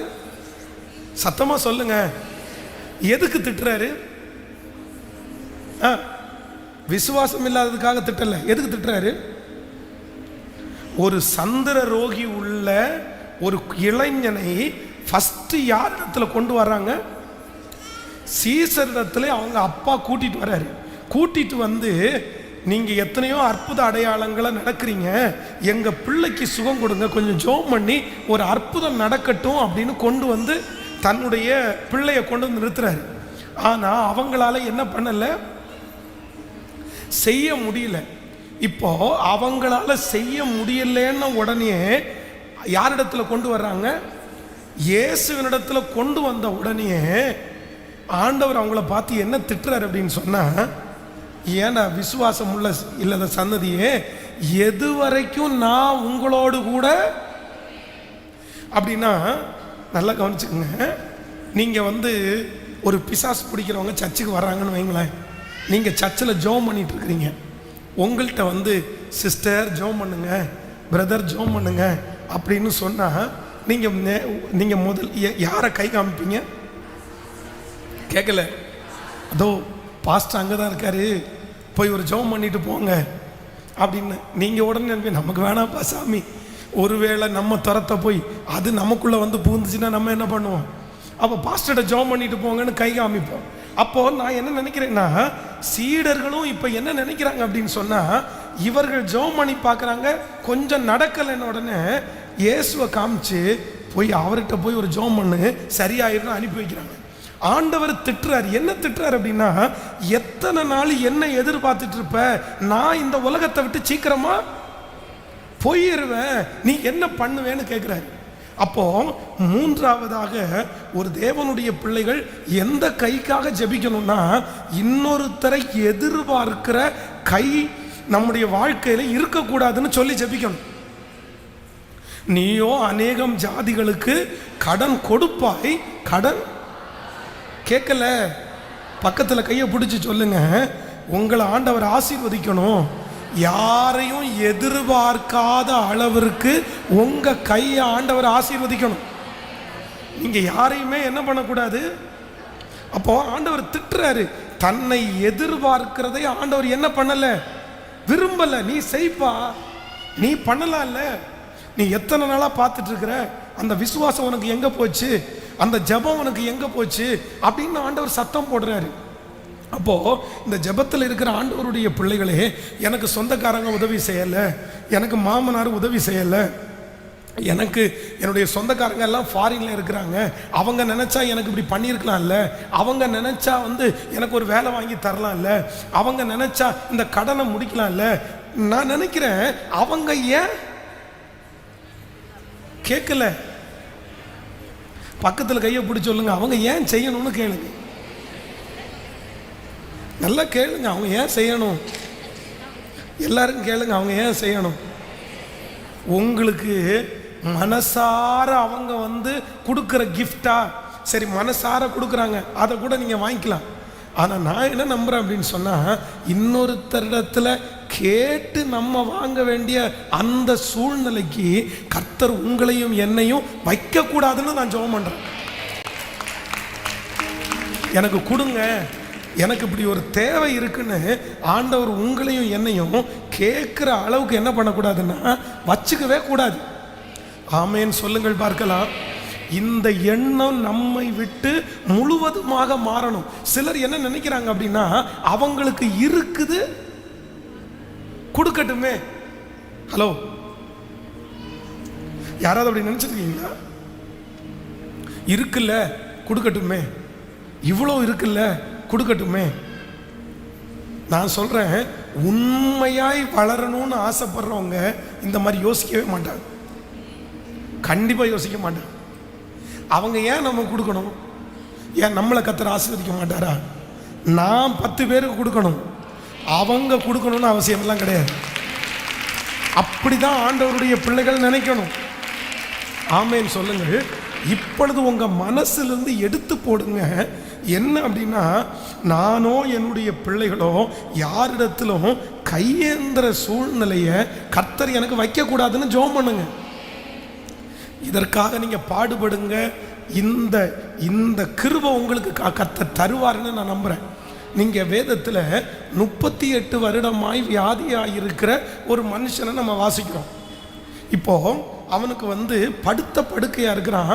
அவன் சொல்றான், என்னை இந்த குளத்தினுடைய கரையில தான் நான் இருக்கிறேன், என்னை கொண்டு போய் விடுவதற்கு சொல்லுங்க யாருமே இல்லை. சரி, இப்போ யோசிங்க, உங்களை இப்போ கை கால் ரெண்டுமே வரல, குளத்துல கலக்கப்படுது, இவனை கொண்டு போய் விடுவதற்கு யாரும் இல்லைன்னு வச்சா நம்ம நிறைய பேர் என்ன பண்ணோம் தெரியுமா, அங்கே படுத்து கிடப்போம். ஆனா அவன் அடுத்து என்ன சொல்றான் அப்படின்னா, அப்படியும் என்னை கொண்டு போய் விடுவதற்கு யாருமே இல்லைன்னா கூட நான் படுத்து கிடக்கிறது இல்லை, நான் உருண்டாவது எங்க போயிடுவேன், அந்த குளத்தினுடைய கரையில் நான் போயிடுறேன். ஆனா நான் போகிறதுக்கு முன்னாடி யாராவது ஒருத்தர், நீங்க யோவான் 5ஆம் அதிகாரம் 7வது வசனத்தில் அதை வாசிக்க முடியும். அதற்கு வியாதிஸ்தன், ஆண்டவரே, தண்ணீர் கலக்கப்படும் போது என்னை குளத்தில் கொண்டு போய் விடுவதற்கு ஒருவரும் இல்லை, நான் போகிறதற்குள்ளே வேறு ஒருவன் எனக்கு முந்தி இறங்கி விடுகிறான் என்றார். இயேசு அவனை நோக்கி, அந்த 7வது வசனத்தினுடைய கடைசியை திரும்ப வாசிக்கலாம். அதற்கு, நான் போகிறதற்குள்ளே வேறு ஒருவன் எனக்கு முந்தி, ஹலோ, என்னை கொண்டு போய் விடுவதற்கு கேட்கல, யாருமே இல்லை. அதனால நான் அப்படியே படுத்து கிடக்க மாட்டேன். நான் என்ன பண்றேன், நான் ட்ரை பண்ணி நான் முன்னாடி போறேன். ஆனா அதுக்கு முன்னாடி, ஆனா அந்த ட்ரை பண்ணி முயற்சி எடுக்கிற அந்த முயற்சியை கர்த்தர் அங்கீகரிச்சாரா இல்லையா? நான் நம்புறேன், இன்னைக்கு இந்த ஜெபத்தில் இருக்கிற கர்த்தருடைய பிள்ளையே, யாருமே எனக்கு உதவி செய்ய வேண்டாம், யாருமே எனக்கு கொடுக்க வேண்டாம், கர்த்தர் நீர் என்ன ஆசீர்வதிங்கன்னு நீங்க ஜெபம் பண்ணுங்க. உங்க கையை கர்த்தர் ஆசீர்வதித்து அமுக்கி குலுக்கி சரிந்து விழும்படியாய் கர்த்தர் மடியிலே, நான் நம்புறேன், நம்ம மனுஷனுடைய கையை பார்க்க வேண்டாம், சொந்தக்காரங்களுடைய கையை பார்க்க வேண்டாம். அப்படி பார்க்கணும்னா யாருடைய கையை பார்த்தா போதும்னா கர்த்தருடைய கைகளை பார்த்தா போதும். அவர் நமக்கு தாராளமாய் ஏராளமாய் நிச்சயமாய் நமக்கு தர வல்லவராக இருக்கிறார். ஹல்லேலூயா, ஆமென் சொல்லுங்கள். நம்ம உழைச்சி கர்த்தர் எனக்கு தருவார், நான் வேலை செஞ்சு கர்த்தர் எனக்கு தருவார், நான் ஒரு பிஸ்னஸ் ஆரம்பித்து கர்த்தர் எனக்கு தருவார். இன்னொருத்தரை எனக்கு தரணும்னு அவசியமே இல்லை. ஹல்லேலூயா. ஒருவேளை இன்றைக்கு இந்த ஜபத்தில் இருக்கிற நிறைய பேர் நீங்கள் போய் சிலரை சந்திக்கும் போது நீங்கள் கடன் கேட்டுருவீங்களோன்னு உங்களை பார்த்து நிறைய பேர் தூர ஒதுங்கி போகலாம். ஐயோ, என் பக்கத்தில் வர்றான், இவன்கிட்ட பேசக்கூடாது, நீங்கள் காசு கேட்டுருவீங்கன்றதுக்காக நிறைய பேர் உங்களுடைய ஃபோனை அட்டன் பண்ணாமல் இருக்கலாம், உங்கள்கிட்ட பேசாமல் இருக்கலாம். அந்த சூழ்நிலையில் ஒருவேளை நீங்கள் இருக்கிறீங்கன்னா நான் நம்புகிறேன், ஒரு நாள் நீங்கள் கேட்டு கேட்டு கொடுக்கிற அளவிற்கு உங்களையும் என்னையும் ஆசீர்வதிக்கிறதற்கு கர்த்தரால முடியும், ஆண்டவரால முடியும். கைகளை மேலே உயர்த்தி ஜெபம் பண்ணுவோம். என்னுடைய கை எதிர்பார்க்கிற கை அல்ல, என்னுடைய கை கொடுக்கிற கையாய் மாற்றுவீராக. சத்தமா ஜெபம் பண்ணுங்க. ஆண்டவரே, என்னுடைய கரங்களை கொடுக்கிற கரங்களாய், ஸ்தோத்திரம், கொடுக்கிற கையா மாற்றுங்கப்பா, கொடுக்கிற கையா மாற்றுங்கப்பா. இந்த கை யாரையும் எதிர்பார்க்க கூடாது, இந்த கை யாரையும் எதிர்பார்க்க கூடாது. அந்த எதிர்பார்ப்புகளை கர்த்தர் மாற்றுவீராக. ஸ்தோத்திரம், ஸ்தோத்திரம், ஸ்தோத்திரம். நன்றியப்பா, நன்றியப்பா, ஸ்தோத்திரம், நன்றி.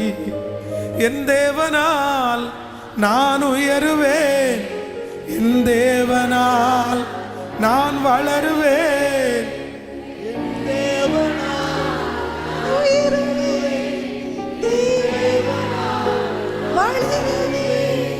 நிச்சயம் நடக்கும், நிச்சயம் நடக்கும், சுற்றியுள்ள கண்கள் அது பார்க்கும்.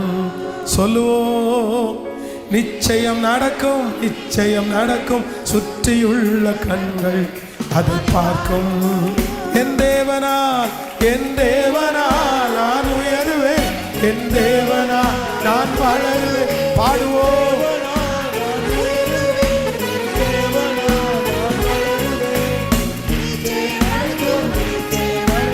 சுற்றியுள்ள கண்கள் அது பார்க்கும். நிச்சயம் நடக்கும், நிச்சயம் நடக்கும், சுற்றியுள்ள கண்கள் அது பார்க்கும். முடியாதென்ற போது முடியும், மனம் தளர்ந்த போது இடம் கொள். முடியாதென்ற போது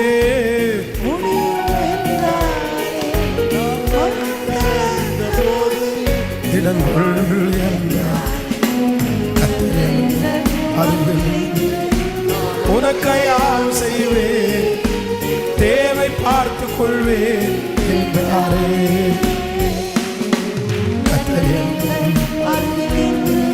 நான் உனக்கையால் செய்வேன், உன் தேவை பார்த்து கொள்வேன் என்றாரே. கைகளை மேல உயர்த்திய தேவனாய்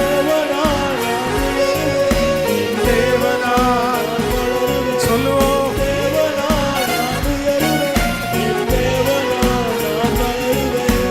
நிச்சயம் நடக்கும், நிச்சயம் நடக்கும், சுற்றி உள்ள கண்கள் நிச்சயம் நடக்கும், சுற்றி உள்ள கண்கள் பார்க்கும். ஹல்லேலூயா. கண்டிப்பா ஆண்டவர் செய்ய வல்லவரா இருக்கிறார். முதல்ல அப்படி யாராவது நினைத்து கொண்டிருப்பீர்களே, ஆனால் அந்த எண்ணத்தை மட்டும் நீங்க மாத்தினீங்கன்னா போதும். ஆமென் சொல்லுங்கள். யாரும் எனக்கு தர வேண்டாம், கர்த்தர் எனக்கு தந்தா போதும்ன்ற அந்த எண்ணம் வந்தா போதும். நான் நம்புறேன், கண்டிப்பாய் அவர் தமது பொக்கிஷ சாலையாகிய வானத்தை நமக்காக திறப்பார். ஹல்லேலூயா. ஆண்டவரே, நீர் என்னை யார் ஆசீர்வதியும்? கேட்கல. நீர் என்னை ஆசீர்வதியும், என்னை ஆசீர்வதியும்.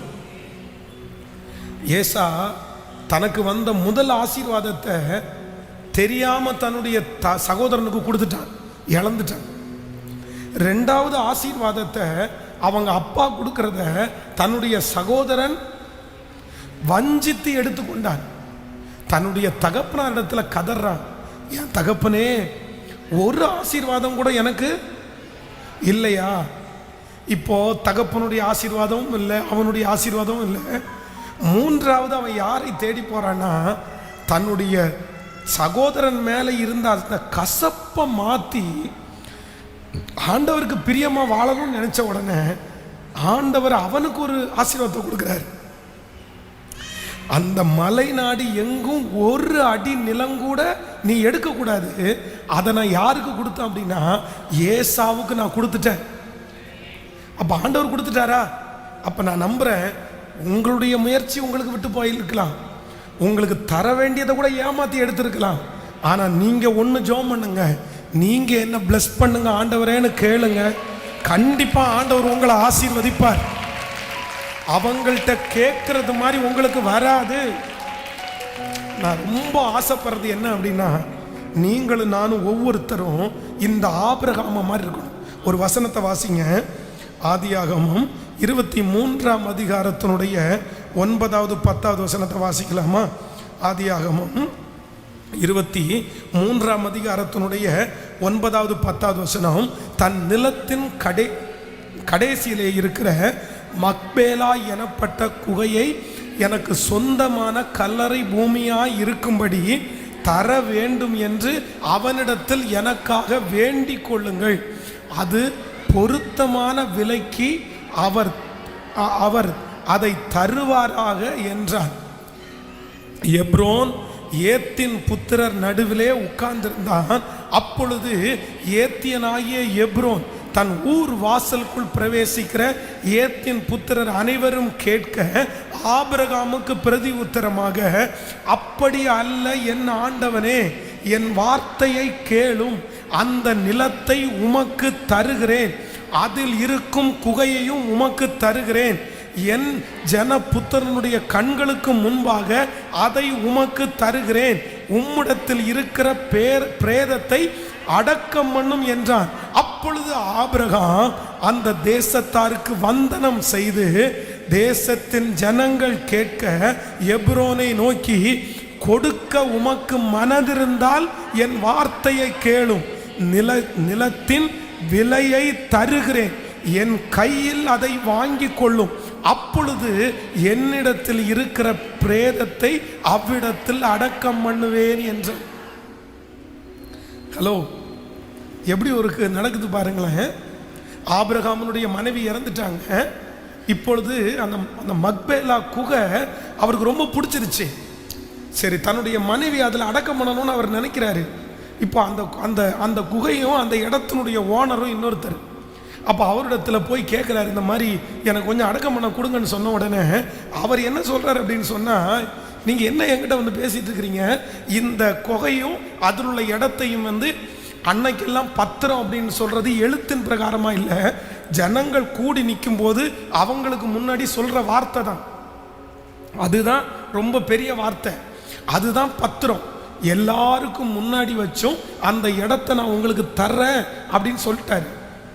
ஆபிரகாம் அதுக்கு என்ன சொல்றாரு தெரியுமா? இத பாருங்க, உங்களுக்கு இஷ்டம் இருந்தா எனக்கு சொல்லுங்க, நான் கொடுக்கிற பணத்தை வாங்கிட்டு நீங்க அந்த இடத்தை எனக்கு கொடுத்தா நான் நம்புறேன் உங்களையும் என்னையும் கர்த்தர் இப்படி ஆசீர்வதிக்கணும், இப்படி ஆசீர்வதிக்கணும்.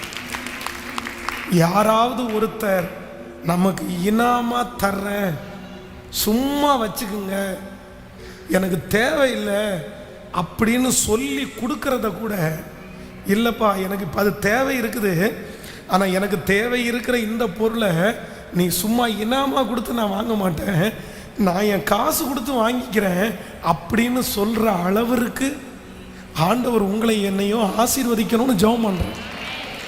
நம்முடைய தேவன் ஆபிரகாமின் தேவன், ஈசாக்கின் தேவன். கண்டிப்பாக ஒரு நாள் கர்த்தர் அப்படி உங்களை ஆசீர்வதிக்கிறதுக்கு வல்லவராக இருக்கிறார். இன்னைக்கு ஒருவேளை நீங்க வந்து இலவசங்களை எதிர்பார்த்து நீங்க காத்திருக்கலாம். யாராவது ஒருத்தர் சும்மா தரமாட்டாங்களா? ஏன்னா உங்களுடைய சூழ்நிலை அந்த மாதிரி இருக்கலாம். ஏதாவது கொடுத்தா நல்லா இருக்குமே அப்படின்னு நீங்க நினைக்கலாம். அதுக்காக நீங்க ராத்திரி பகலா உழைக்கலாம்.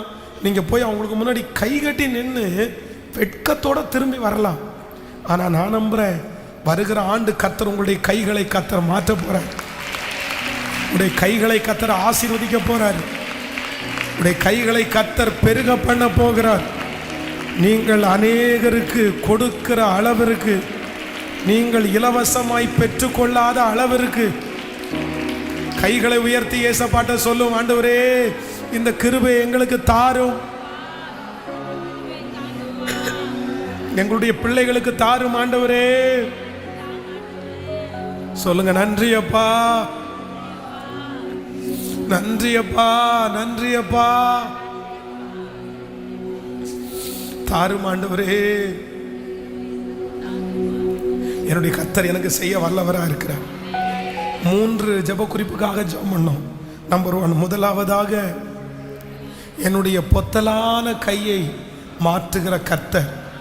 நம்பர் 2, இரண்டாவது என்னுடைய கையை ஆசீர்வதிக்கிற கர்த்தர்.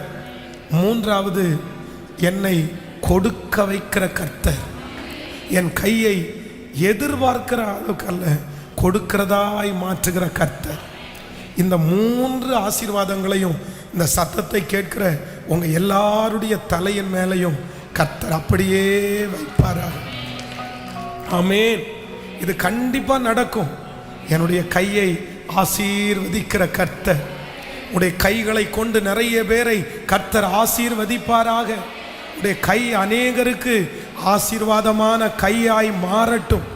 உங்க கையில நீங்க சம்பளத்தை எடுத்து கொடுக்கிற நாட்கள் வரட்டும். 10 பேருக்கு சம்பளம் கொடுக்கிற நாட்கள் வரட்டும்.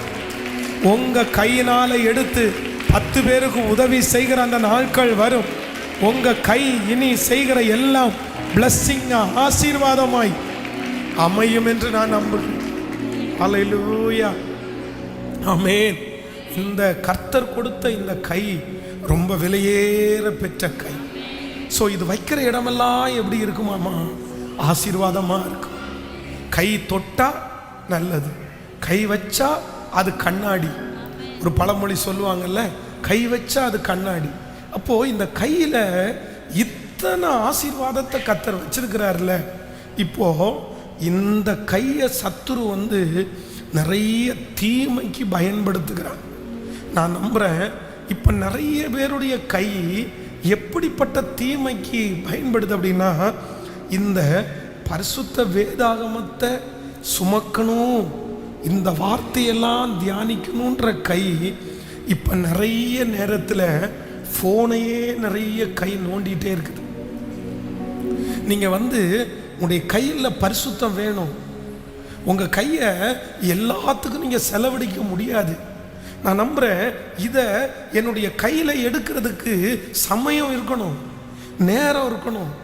எப்பவும் இது என்னுடைய கையில். நானும் கொஞ்சம் கொஞ்சம் கொஞ்சம் நாட்களாய் பார்க்கிறேன்.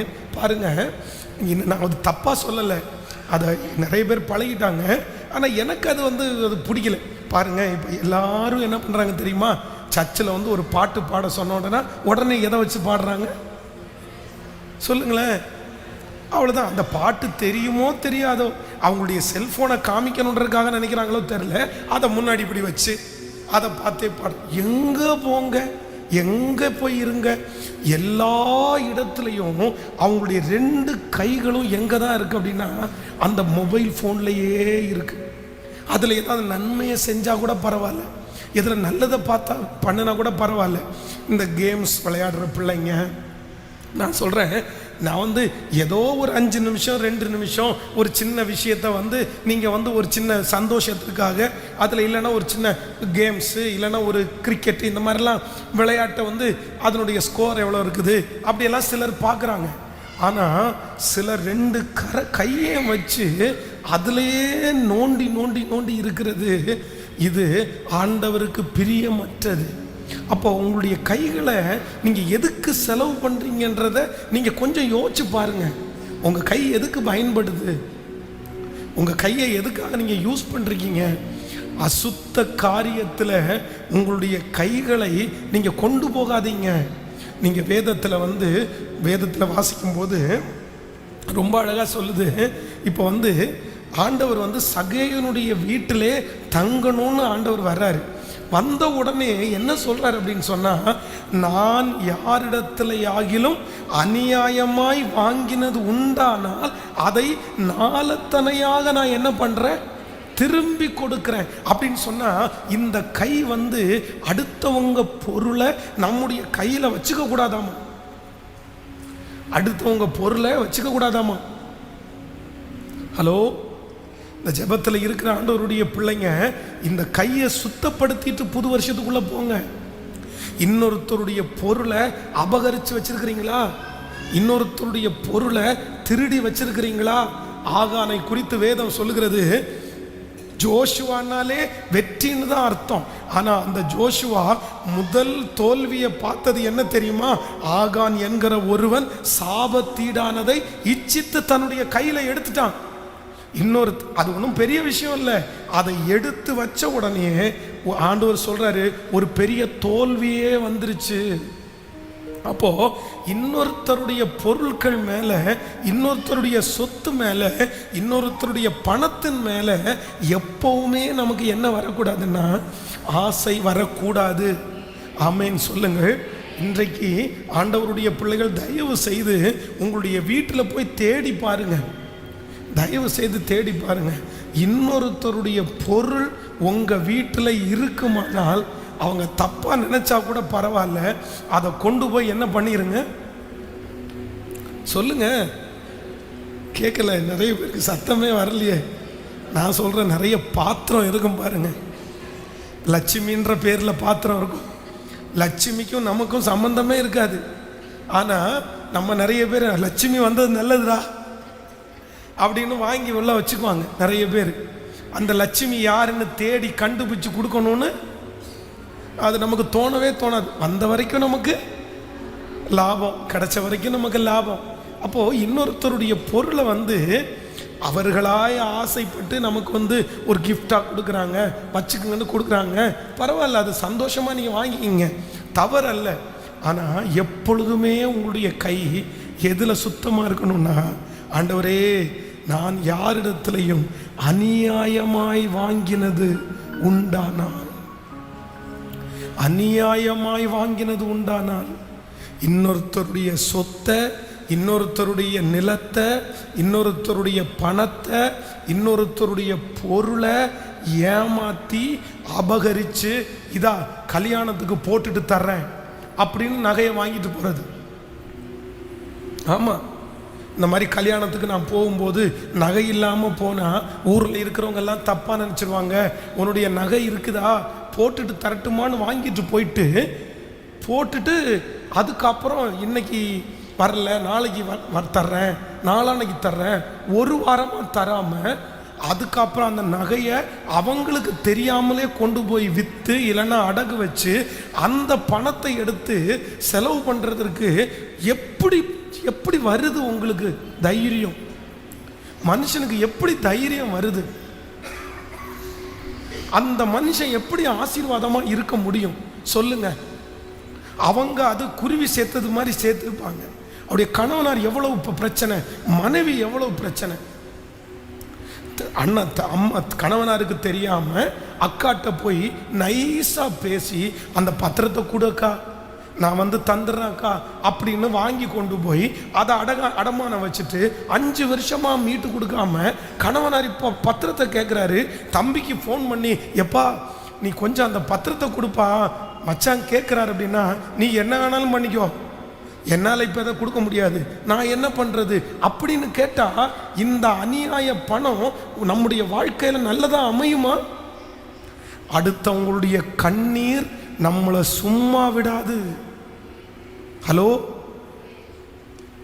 ஹலோ அதுக்கு ஒரு இறக்க குணமா, சாரிம்மா சாரியா, இந்த மாதிரி தேவை ஏதோ ஒரு சூழ்நிலை ஆகிப்போச்சு, நான் என்ன வேணாலும் பண்ணுறேன், என்னை தயவு செய்து மன்னிச்சுக்கோ, நான் உங்களுக்கு கண்டிப்பாக நான் தருவேன் அப்படின்னு ஒரு வார்த்தை சொன்னால் கூட பரவாயில்ல. அதுக்கு திமிரு பேச்சு வேற. உனக்கு இல்லாததா, உனக்கு இல்லாததா, இது எப்படி? உலகத்தானுக்கு இது சகஜம். நான் நம்புறேன் அவன் கேட்டுக்காக நியமிக்கப்பட்ட சிலர் அதை பண்ணுவாங்க. ஆனால் ஆண்டவருடைய பிள்ளைங்க வந்து இன்னொருத்தருடைய எதையுமே அநியாயமா என்ன பண்ணிக்க கூடாது. கேட்கல, சத்தமா சொல்லுங்க. அந்த அநியாயமாய் வாங்குற எதுவுமே நமக்கு ஆசீர்வாதமாக இருக்காது. அவங்களுடைய ஞான குறைவை பயன்படுத்தி, அவங்களுடைய பேதைத்தனத்தை பயன்படுத்தி அபகரிக்க நினைக்கிறது நான் நம்புற ஞானம் கிடையாது, அது சாபம். நிறைய பேர் அதை ஞானம்னு நினச்சிக்கிறாங்க. இல்லவே இல்லை, அது சாபத்தினுடைய பணம். அது என்னைக்கானாலும் நமக்கு என்னவா முடியும்னா சாபம். அப்போது முதலாவதாக என்னுடைய கையில் நான் தொடுறது எல்லாத்துலேயும் கவனமாக இருக்கணும் ஆண்டவரே, கவனமாக இருக்கணும் ஆண்டவரே. இந்த கை நீர் எனக்கு சம்பாதிக்கிறதற்கு, என் வாழ்க்கை தரம் உயர்வதற்கு இந்த கையை எனக்கு கொடுத்துருக்குறீங்க. இந்த கையை நான் உமக்கு பிரியமில்லாத எதுலையுமே வைக்காதபடி இந்த கையை காத்துக்கொள்ளும் ஆண்டவரே. ஃபஸ்ட்டு ஜெப குறிப்பு. ரெண்டாவது ஜெப குறிப்பு, இந்த கையில் யாரிடத்துலையாவது அநியாயமாய் வாங்கினது உண்டானால் ஆண்டவரே அதை திரும்ப கொடுக்கக்கூடிய ஒரு சக்தியை கர்த்தர் இந்த கைக்கு தாங்க ஆண்டவரே அப்படின்னு நம்ம கேட்க வேண்டும். ஆமேன்னு சொல்லுங்கள். இன்னொரு வசனத்தை கூட வாசிக்கலாம். எண்ணாகமம் 20ஆம் அதிகாரம் 11வது வசனத்தை வாசிக்கலாமா? எண்ணாகமம் 20ஆம் அதிகாரம் 11வது வசனத்தை வாசிக்கலாம். தன் கையை ஓங்கி கண்மலையை தன் கோலினால் 2 தரம் அடித்தான். உடனே தண்ணீர் ஏராளமாய் புறப்பட்டு வந்தது. சபையார் குடித்தார்கள், அவர்கள் மிருகங்களும் குடித்தது. போதும். மூன்றாவதாக ஒரு ஜெப குறிப்பு என்னன்னா, என்னுடைய கை அவசரப்படுகிற கையா இருக்கக்கூடாது. ஆமேன்னு சொல்லுங்கள். என்ன கையா இருக்கக்கூடாது? சில நேரத்தில் இந்த கையினால அவசரமா இங்க தேவனுடைய மனுஷன் தன்னுடைய அவசரத்தினால தன்னுடைய கையில இருக்கிற கோலை ஓங்கி கண்மலையிலே அடித்தான். தண்ணீர் வந்துருச்சு, ஆனால் தண்டனையும் வந்துருச்சு. ஆனால் நம்முடைய கை என்ன கையா இருக்கக்கூடாது? அடுத்து நம்முடைய கை என்ன கையா இருக்கணும்னா, நன்மை செய்கிற கையா இருக்கணும். ஆண்டவர் இதை எதிர்பார்க்கிறார். இப்படியே கையை குறித்து நம்ம செய்ய வேண்டியதை நிறைய கர்த்தர் வேதத்தில் எழுதி வைத்திருக்கிறார். நான் நம்புறேன் உங்கள் கைகளை கர்த்தர் ஆசீர்வதிப்பாராக. ஹல்லேலூயா. என்னுடைய கையை சுத்தமான கையோடு நான் உயர்த்த ஆண்டவர் பலன் தருவாராக. என்னுடைய கரங்களை கர்த்தர் பார்க்கிறார். என்னுடைய கரத்தோடு கர்த்தருடைய கரம் வருகிற ஆண்டிலே இருக்க போகிறது. என் கரத்தை அவர் பிடிக்க போகிறார். என் கரத்தை ஆசீர்வதிக்க போகிறார். இனி நான் செய்வதிலெல்லாம் என்னுடைய கை மட்டுமல்ல, என் கர்த்தருடைய கையும் சேர்ந்து இருக்க போகிறது. என் கரங்கள் கர்த்தருடைய கையின் கீழே அடங்கி இருக்க போகிறது. ஆமென் சொல்லுங்கள் பார்க்கலாம். அப்படியே எல்லாரும் எழும்பி நின்று, என் தேவனால் நான் உயருவேன், என் தேவனால் நான் வளருவேன், நிச்சயம் நடக்கும், நிச்சயம் நடக்கும். சுற்றி இருக்கிற எல்லா கண்களும் பார்க்கிறதற்கு கர்த்தர் உதவி செய்கிறவர். ஆமென். Thank you Jesus. கரங்களை எல்லாரும் தட்டி ஆமென். என்னை பலப்படுத்துகிற கர்த்தர். எல்லாருடைய கரங்களையும் தட்டி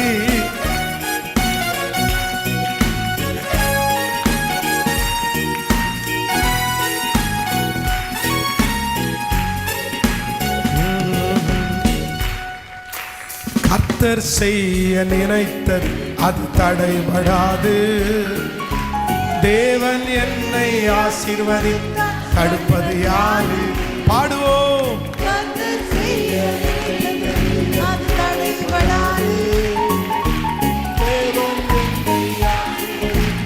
தடுப்பது யாரு? கைகளை மேல தட்டி என் தேவனால், என் தேவனால் நான் உயருவேன்,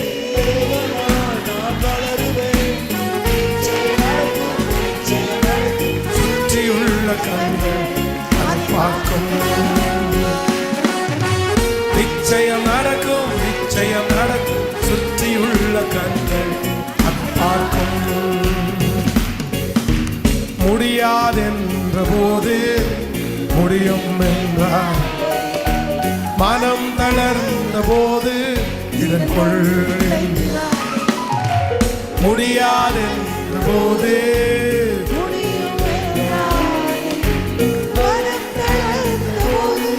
இதன் கொள் என்றார். கர்த்தர் என்றார், உனக்காயாவும் செய்வேன், தேவை பார்த்து கொள்வேன் என்றாரே. கர்த்தர் எந்த அருகில் என்று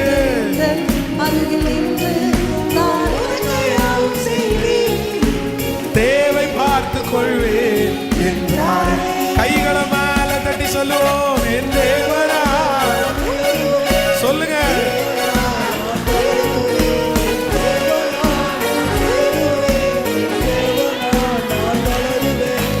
நிச்சயம் நடக்கும், நிச்சயம் நடக்கும். சுற்றியுள்ள கண்கள் பார்க்கும்.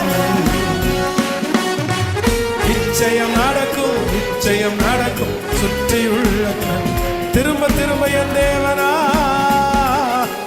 என் தேவனா நான் உயருவேன். அப்பா, இந்த கைகளை ஆசீர்வதிங்கப்பா, இந்த கைகளை ஆசீர்வதிங்கப்பா, இந்த கையை ஆசீர்வதிங்கப்பா.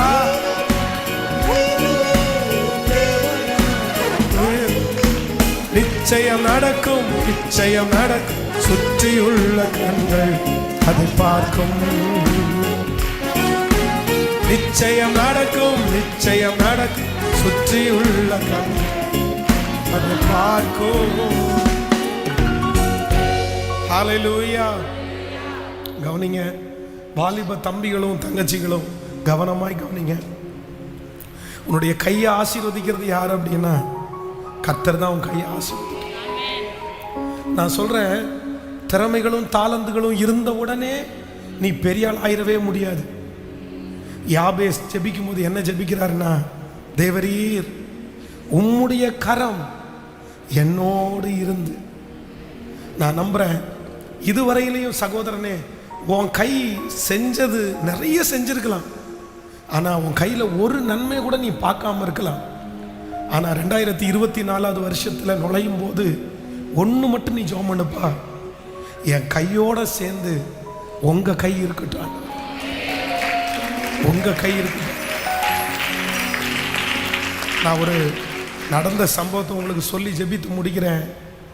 நான் இந்த 10th 10ஆம் வகுப்பு படித்து முடித்த உடனே, 10th படித்து முடித்த உடனே எனக்கு ரொம்ப தெரிந்த எங்களுடைய குடும்பத்திற்கு நெருக்கமான ஒரு நபருக்கு இடத்துல வேலைக்காக கடந்து போனேன். அப்போ வேலைக்காக கடந்து போகும்போது சாப்பாடு, இந்த டிஃபன் பாக்ஸில் சாப்பாடு, அந்த பெரிய பெரிய தூக்கில் நிறைய அந்த அடுக்கு டிஃபன் பாக்ஸ் இருக்குல்ல, அந்த டிஃபன் பாக்ஸில் ஃபுல்லாக சாப்பாடு போட்டு ஒரு சிஸ்டர் என் கையில் அந்த சாப்பாடை கொடுத்து, இவங்களுக்கு என்னுடைய பிள்ளைகளுக்கு கொண்டு போய் கொடு அப்படின்னு அவங்க சொன்னாங்க. அப்போ சொல்லும்போது என் பக்கத்தில் அந்த பிள்ளைகளுடைய தகப்பனார் நின்றுட்டு இருந்தார். உடனே அவர் வந்து என் கையில் இருந்த அந்த சாப்பாடை வலுக்கட்டாயமாக பிடிச்சி அதை வாங்கிட்டு அந்த சிஸ்டரை பார்த்து என்ன சொன்னார் தெரியுமா? இவன் கையில் சாப்பாடை கொடுத்தேன்னா அந்த சாப்பாடு கெட்டு போயிடும்னாரு. இவன் கையில் அந்த சாப்பாடை கொடுத்தேன்னா அந்த சாப்பாடு கெட்டு போயிடும், நீ எதுக்கு அவன்கிட்ட கொடுத்து அனுப்புற அப்படின்னா அவர் சொல்ல வந்த அர்த்தம் என்ன அப்படின்னா, அவங்களும் எங்களுடைய ரிலேட்டிவ் தான், ஆனால் அவங்க ரொம்ப பணக்காரங்க, அவங்க ரொம்ப கோடீஸ்வரங்க, அவங்க பெரிய பிஸ்னஸ்மேன், அவங்களுக்கு நிறைய வசதி இருந்துச்சு. அவங்க கண்ணுக்கு முன்னாடி எங்கள் அப்பா அம்மா நாங்கள் ரொம்ப குறைஞ்சவங்க, எதுவுமே இல்லாதவங்க. அப்போது அவர் என்ன சொல்கிறார் அப்படின்னு சொன்னால், இவன் கையில் இந்த டிஃபன் பாக்ஸை கொடுத்தேன்னா அந்த சாப்பாடே கெட்டு போயிடும்ப்பா, இவங்க கை தொட்டால் உருப்படாத குடும்பம், இது முன்னாடி வராத குடும்பம் அப்படின்னு சொல்கிறாரு. அன்னைக்கு அதனுடைய அர்த்தம் வந்து எனக்கு ரொம்ப பெருசாக புரியல, நான் பெருசாக கவலைப்படலை. இதை வந்து எங்கள் அம்மாட்ட சொல்லும்போது எங்கள் அம்மா ரொம்ப வருத்தப்பட்டு அழுதாங்க. அப்படியா சொன்னாங்க அப்படின்னா வருத்தப்பட்டு அழுதாங்க, அது முடிஞ்சிச்சு. ஆனால் இன்று இப்போ நான் நம்புகிறேன், அவங்க வந்து போகும்போது என்ன சொல்லுவாங்க தெரியுமா? தேடி தேடி அவங்க பிள்ளைகளை கொண்டு வந்து முன்னாடி நிப்பாட்டிட்டு எங்கள் பிள்ளைங்க தலை மேலே கையை வச்சு ஒரு பிளெஸ்ஸிங் மட்டும் கொடுங்க, ஒரு பிளெஸ்ஸிங் மட்டும் கொடுங்க, ஒரு ஆசீர்வாதம் மட்டும் கொடுங்க, ஜெபம் பண்ணுங்க. அப்போ நான் நம்புகிறேன், நம்முடைய கை வந்து ஆகாத உதவாத கையாக இருக்கலாம், பிரயோஜனமற்றதாக இருக்கலாம், ஆனால் அவர் நம்முடைய கரத்தை பிடிக்கும்போது நம்முடைய கரம் ஆசீர்வதிக்கப்பட்ட கரமாய் மாறும். உங்களுடைய கரம் ஆசீர்வதிக்கப்பட்ட கரமாய் மாறும். உங்களுடைய வேலை ஸ்தலத்தில் ஒருவேளை திட்டுன்னு திட்டலாம் உங்களை, நீ எது தொட்டாலும் நல்லா வராது, ஒதுங்கி நெல்லு அப்படின்னு சொல்லலாம். உங்க கைகளிலே கொடுக்கப்பட்டது எல்லாவற்றையும் ஒருவேளை பிடுங்கி இருக்கலாம் அவங்க. பாஸ்டர், இது வேற யாருக்காகவும் பேசுகிற வார்த்தை இல்லை, இது எனக்காக தான் ஆண்டவர் பேசுறாரு. என் கையில கொடுக்கப்பட்டது உருப்படலை அப்படின்றதுக்காக எங்க அப்பாவே பிடுங்கிட்டாரு, எங்க அம்மாவே பிடுங்கிட்டாங்க. ஆனா நான் நம்புறேன், பயப்படாதீங்க. Thank you Jesus, thank you Jesus. உங்களுடைய கரத்தை ஆசீர்வதிக்கிறதுக்கு ஒருவர் உண்டு, உங்களுடைய கரத்தை ஆசீர்வதிக்கிறதுக்கு ஒருவர் உண்டு. ஒரு நாள் சீக்கிரமாய் வரும், அன்று அன்று உங்களை சுற்றி இருக்கிறவர்கள் உங்களுடைய கைகளிலிருந்து பிடுங்கினவர்கள், உங்களுடைய கைகளிலிருந்து எடுத்தவர்கள்,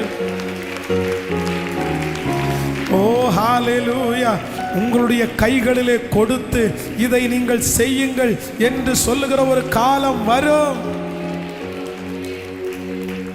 நன்றி அப்பா, நன்றி ஆண்டவரே, நன்றி நன்றி அப்பா, நன்றி.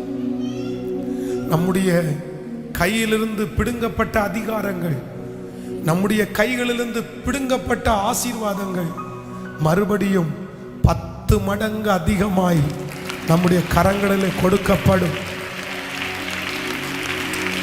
ஆமென். விசுவாசிக்கிறீங்களா? எத்தனை பேர் நம்புறீங்க? யோசேப்பினுடைய கையில போத்திபார் நிறைய பொறுப்புகளை கொடுக்கிறாரு. இதை செய், இதை செய், இதை செய்.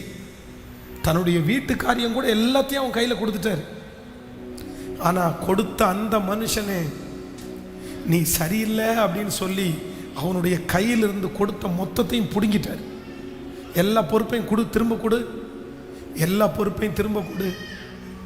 ஆனால் வேதம் சொல்லுது, ஒரு நாள் அந்த யோசேப்புடைய 30வது வயதில் அந்த பார்வோனுக்கு முன்பாக நிற்கும் போது இவன் அந்த தரிசனத்தை சொல்றான். இந்த மாதிரி 7 ஆண்டுகள் ஆசீர்வாதமான வருஷம் வரப்போகுது, அதில் ஆண்டவர் கொடுக்கறதை எல்லாம் சம்பாதிக்கிறதுக்கு ஞானமும் அறிவும் உள்ள ஒருத்தன் வேணும் அப்படின்னு சொல்லும்போது அந்த ராஜா என்ன சொல்றார் தெரியுமா? ஒன்ன மாதிரி அந்த ஞானம் உள்ளவன் யாருமே இருக்க மாட்டாங்க, அதனால அந்த பொறுப்பு மொத்தத்தையும் உன் கையில் நான் கொடுக்குறேன், உன் கையில் கொடுக்குறேன். நான் நம்புறேன், பிடுங்கப்பட்ட இடம் போத்திபார், அப்படின்னா கீழே இருக்கிற போஸ்டிங், கீழே இருக்கிற போஸ்டிங். ஆனா கொடுக்கப்படுகிற இடம் ராஜ அரண்மனை, மேலே இருக்கிற போஸ்டிங். நான் தீர்க்க தரிசனமா சொல்றேன், இந்த சத்தத்தை கேட்கிற கர்த்தருடைய பிள்ளையே, உன் கையிலிருந்து பிடுங்கப்பட்ட அதிகாரம், உன் கையிலிருந்து பிடுங்கப்பட்ட வேலை, உன் கையிலிருந்து பிடுங்கப்பட்ட பொறுப்பு பல மடங்கு அதிகமாய் கர்த்தர் உன் கரத்திலே தருவேன் என்று வாக்கு கொடுக்கிறார். நம்புறவங்க கரங்களை நல்லா தட்டி சொல்லுங்க ஆமென். சத்தமா நம்புற ஆண்டவரே, நம்புற ஆண்டவரே, என் தேவனால் நான் வளருவேன், என் தேவனால் நான் உயருவேன், நிச்சயம் நடக்கும். வருகிற ஆண்டு என் கையை ஆசீர்வதிக்க போறார். வருகிற ஆண்டு என் கையை நிரம்பி வழிக பண்ண போறார். என் கை பிளஸிங்கா இருக்க போகுது. நான் நிறைய பேருக்கு உதவி செய்ய போறேன். நான் நிறைய ஆலயங்களை கட்ட போறேன். நான் நிறைய பேரை தூக்கிவிட போறேன். என் அம்மா அப்பா பார்த்த வறுமையை நான் என் கைகளில் பார்க்க போவதில்லை. எங்க அம்மா அப்பாவுடைய பொத்தல் என்னுடைய கைக்கு வரப்போவதில்லை. என் கையை கர்த்தர் ஆசீர்வதிக்க போறார். உங்க மகனுடைய கையை ஆசீர்வதிக்க போறார். மகளுடைய கையை ஆசீர்வதிக்கட்டும். கடைசி அந்த பாட்டை பாடி உங்களுக்காக நான் ஜெபித்து முடிக்கிறேன். என் தேவனால் நான் உயருவேன், என் தேவனால் நான் வளருவேன், நிச்சயம் நடக்கும். சுற்றியுள்ள கண்கள் கைகளை தட்டி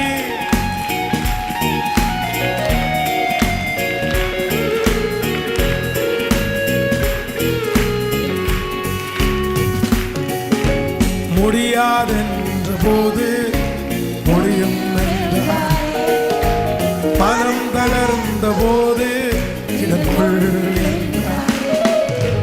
முடியாதென்ற போது முடியும் என்றார். மனம் தளர்ந்த போது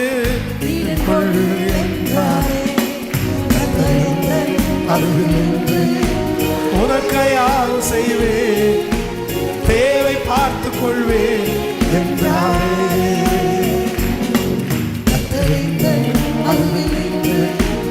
உனக்கு யார் செய்வேன், தேவை பார்த்து கொள்வேன் என்றாரே. கைகளை மேல தட்டி என் தேவனால் விசுவாசத்தோடு தேவனால் என் தேவனால் வளருவேன். நிச்சயம் நடக்கும், நிச்சயம் நடக்கும். சுற்றியுள்ள கண்கள் நிச்சயம் நடக்கும், நிச்சயம் நடக்கும்.